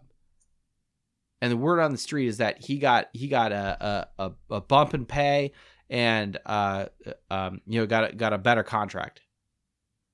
Okay, because Golden has been at Temple, he has been at Miami, he's been at a bunch of these programs, and he's like, you know what?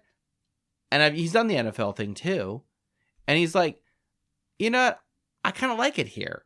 I kind of like being at this program, having some autonomy, having the ability to make decisions. And look, I was very critical of Al Golden his first year, and I said, look, we'll see how he does in his second year, and he's been so much better. I'm hoping now that third year into the Al Golden system, we really start cooking. All right. Then you throw in Denbrock here. You got another guy who's given autonomy. And then Freeman's just like, hey, I'm just here to make decisions at the game, at the moment, be the leader of this team. I'll be the tip of the spear here, but you guys really are fueling up this jet with gas. Okay. And that's the way this works. And so you go with Denbrock and you go with Al Golden. I'm feeling really good about next year. I mean, this isn't a next year's podcast, right? We're still technically season 4, not season 5. But what I will say is that shit, these are good things, and the trajectory of the program is huge. And you put someone like Denbrock, who when he had autonomy, beat LSU in a bowl game when Notre Dame was down and out, and we were throwing in a new quarterback, and we basically came in with a completely different game plan that LSU did not know what to do, and we executed it down there in Nashville in the Music City Bowl. It was great. Great way to finish that season. I've never for a season that started so high and then went so low. I finished so high at the end of the 2014 season, and it gave us so much momentum when we went into 2015, and then 2015 is a very strange year. But the whole point I'm making is Notre Dame's in the right direction, but we still have this Sun Bowl coming up. But I think some of that good juju, some of that good momentum for the players that are still there, who are like, look, I'm going to stay in this bowl game. We're going to play in this bowl game. You might lose a couple guys in the NFL, either due to they're just done, like they've exhausted all of their time at Notre Dame from eligibility or whatever.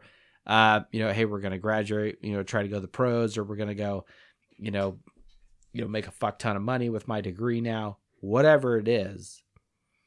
I think Notre Dame has the ability to be successful in year 3 of Marcus Freeman. And we're not going to start counting any chickens or anything like that, do the whole like magical year 3 of a head coach. Like we'll save those conversations for next year. I think there might also be an element of Denbrock's not a young coach. Golden is not a young coach. Potentially these guys don't want to take on at their ages the responsibility of being a head coach. Stress, but they want the stability of a longer contract, responsibility and the autonomy that, Notre Dame and Marcus Freeman is giving them, and they're 100% content. Maybe there's very much this, let's create a family, let's create a stability, and let's really deliver on bringing Notre Dame back to the forefront with a good, strong, stable coaching staff. And maybe that has been Marcus Freeman's, mode of operations from day one is find the guys who have for the long term. experience. Find the guys who have experience, who are quote unquote willing to settle down. Can I use that language? Find guys that are like, look, these are good coaches. They may not be, Nick fucking Saban or, pick a hot young name or whatever, and guys that are like ladder climbers. Like, these are guys that are like, look, I was a Broyles Award nominee, right? Like, the only thing better would be to win the whole damn thing, and I guarantee you, if LSU had a better record, he probably would have won it. But I mean, we'll see how things go going into next year. But look, we got this Oregon State team. I want to take care of business. I mean, the roster's clearly been, decimated at the receiver, position. You could say that about quarterback too, with your starting quarterback who was a transfer in, but he's still 92% of all you threw out 92% of all your fucking passes, right? And then you got a running back who's, I think, the best running back we've had since Dexter Williams, if not arguably better. That might be a off-season statistical piece we look at, that we compare. But the point is, like, what's great about this is that if you throw in Gaduli, you throw in some guys that you don't have a lot of film on, and you could put something together for a team that's kind of like floundering, like Oregon State may be. Notre Dame could come out there and surprise a lot of people and say, wow, look at this team. And I will say this, you win your bowl game, it springboards you heavily in the offseason and into the next season. It definitely does.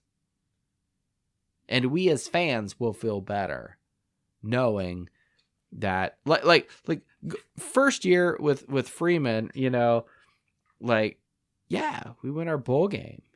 That's great. We win the Gator Bowl. We felt really good all off season because you have a clean taste in your mouth.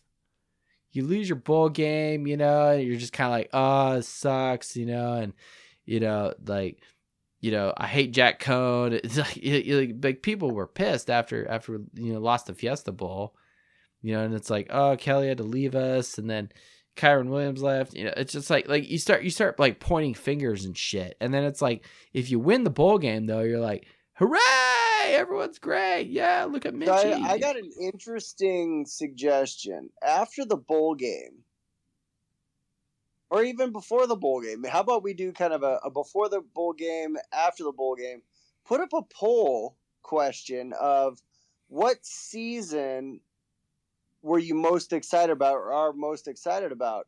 The first season of Marcus Freeman, the second season of Marcus Freeman, or the third season of Marcus Freeman, given what we know?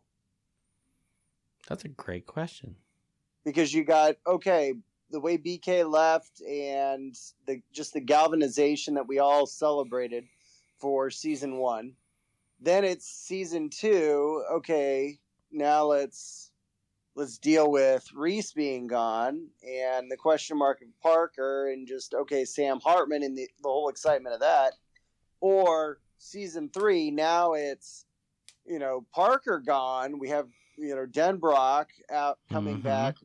Now the question marks at quarterback and running back and, having, Gaduli, with this opportunity, seeing what Angeli and Minchie, knowing Carr and Riley Leonard are in the wings, that'd be an interesting poll question.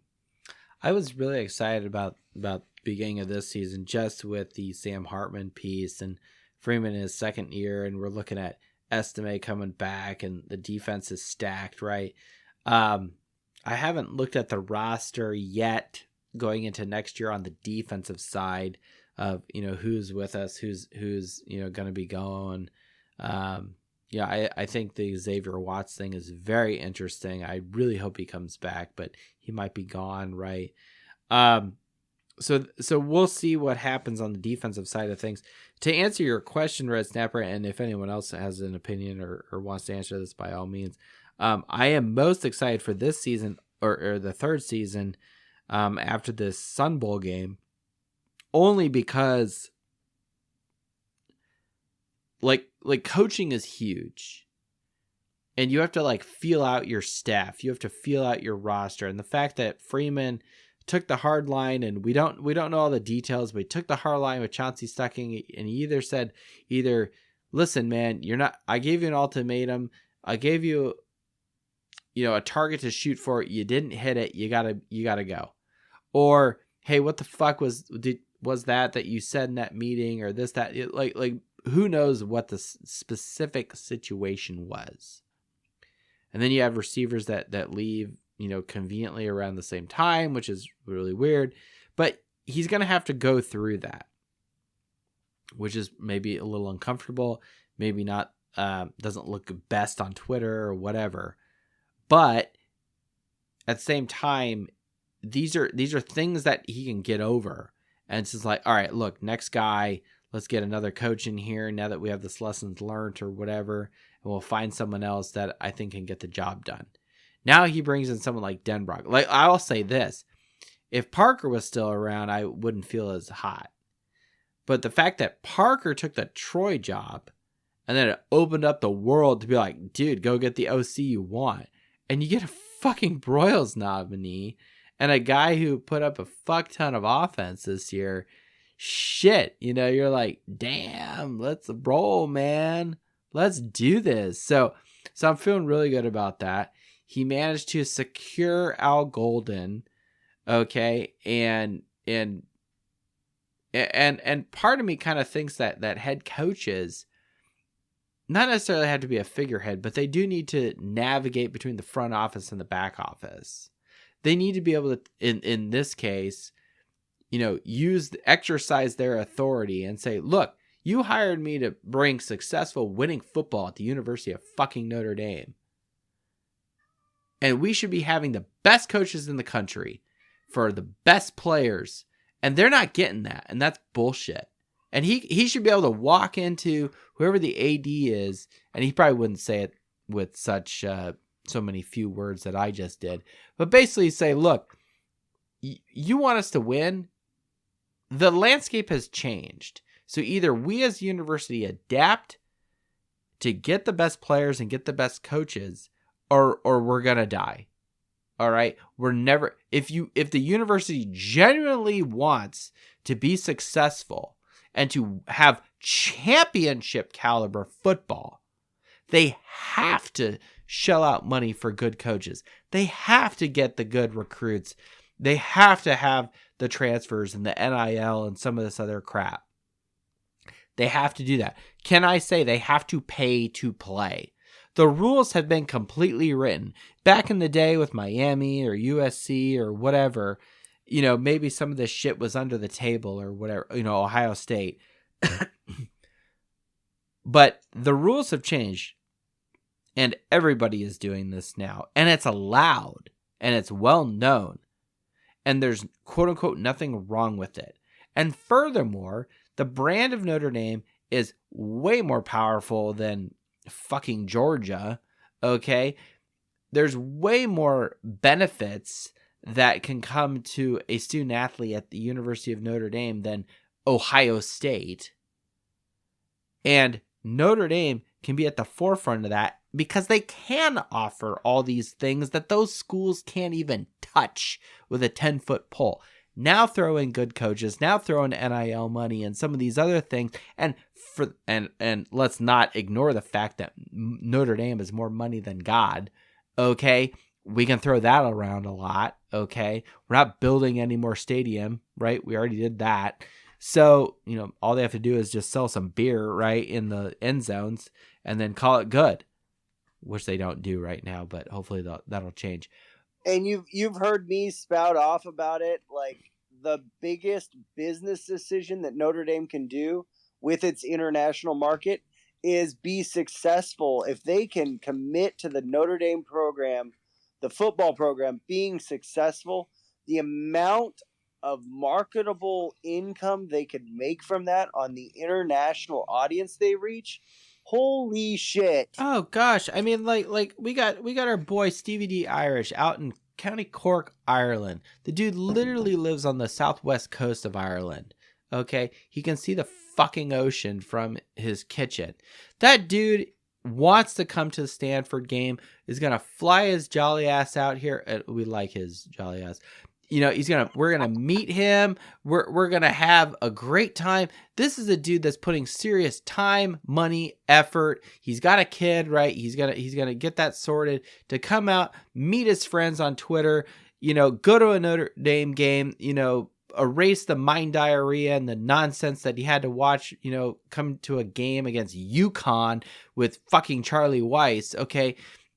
Damn it, we need to put a good fucking product out there for people like that. Okay, take Martin Skoramik, who I'm probably fucking up his last name, but he's from the Czech Republic. The dude flew out for the blue and gold game last season, the worst fucking blue and gold game on planet Earth that we've ever had, in the sleet and the snow and the rain. It was terrible. The toddler thought it was funny, but mom and dad were not so much. Point being, this dude came from the Czech Republic for the spring game. The spring game. Not even like a regular game. The spring game came all the way to the Czech Republic. Damn it, Notre Dame. I am very happy that you have decided to pony up some dough, keep some coaches around that want to be coaching still, but do have half a clue and are also results oriented and results driven and results proven.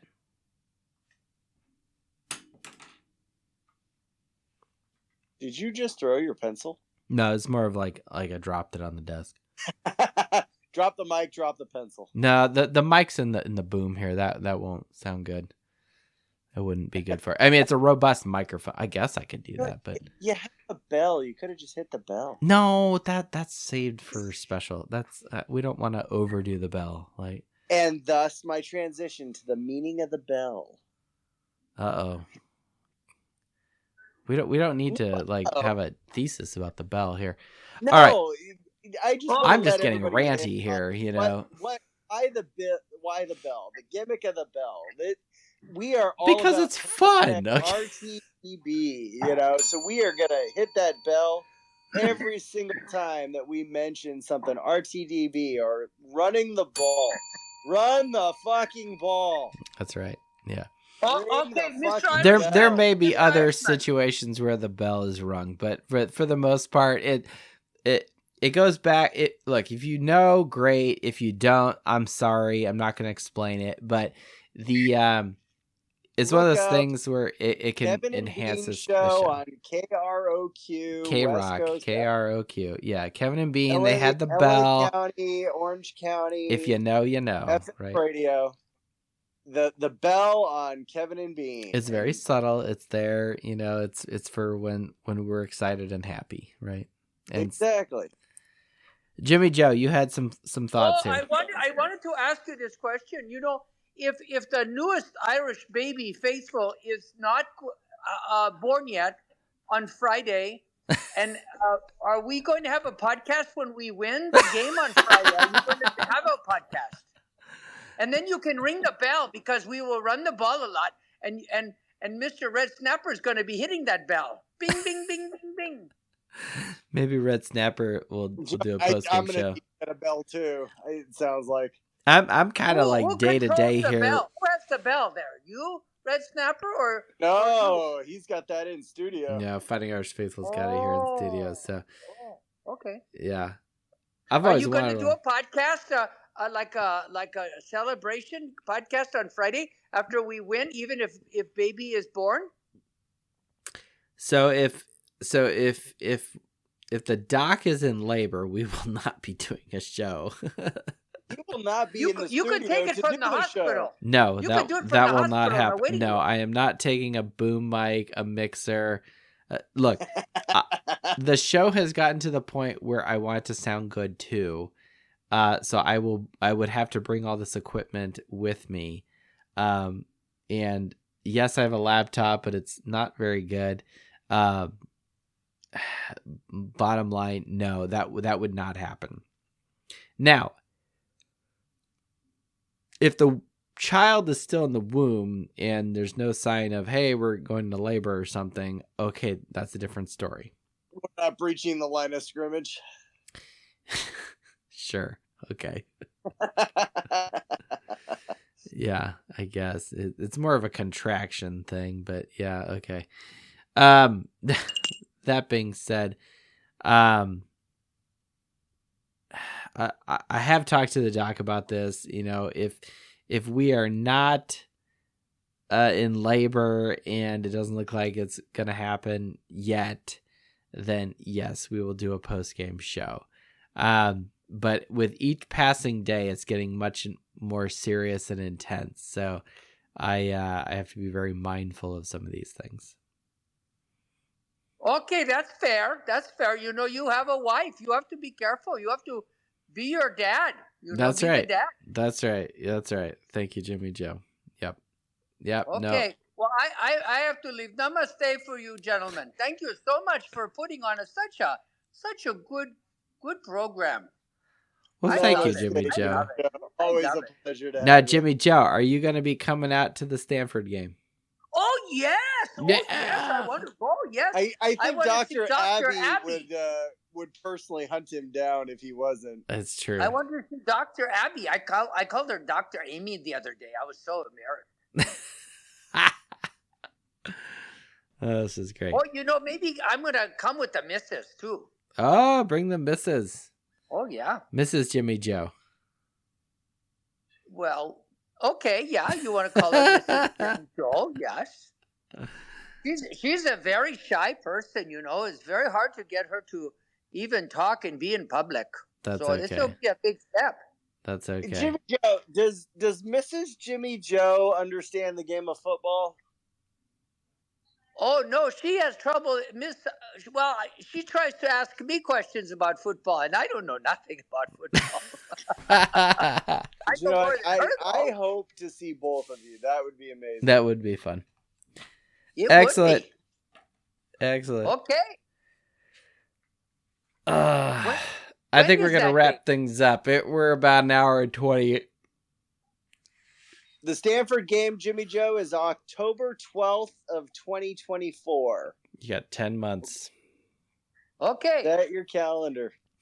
Okay. Set your calendar for the game, for the weekend. We're trying to get a house. If anyone missed that, we started the show with that. So anyone who's listening live right now, if you already heard this on the podcast version, you can, whatever. But began this on the podcast version. We went through some of the details, some of the finances, and the numerical breakdown of how this is a comparable scenario to staying in a hotel. So when you factor in food and Uber and some of this other shit. So I think we got something going here for Fighting Guys. Okay. We also need to reach out to 5 Foot Nothing Pod and have him start.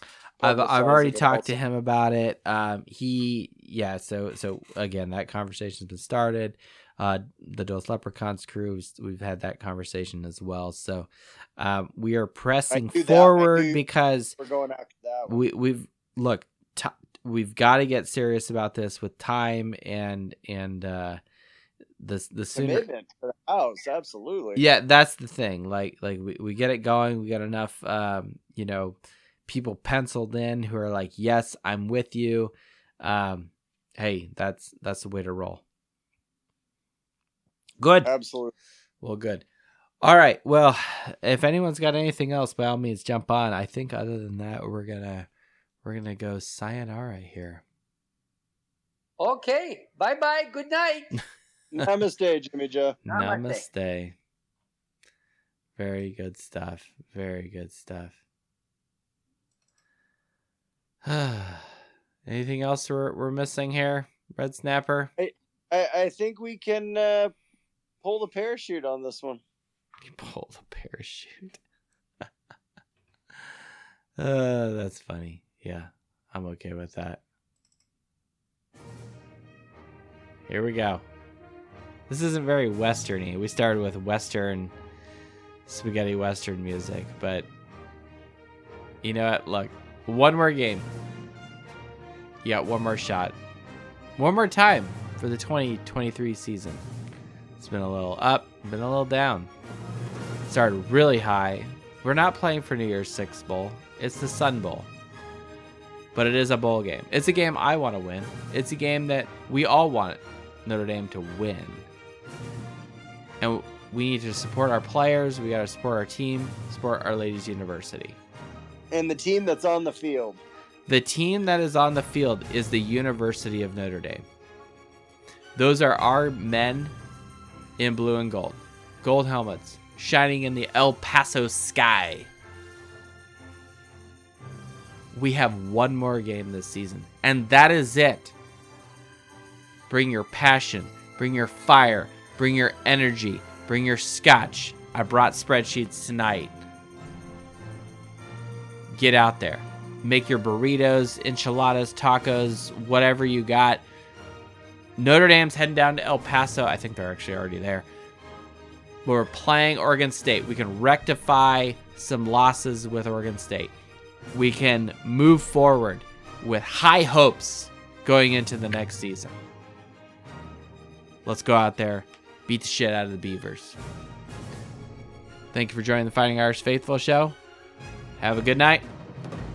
Go Irish. Beat Beavers.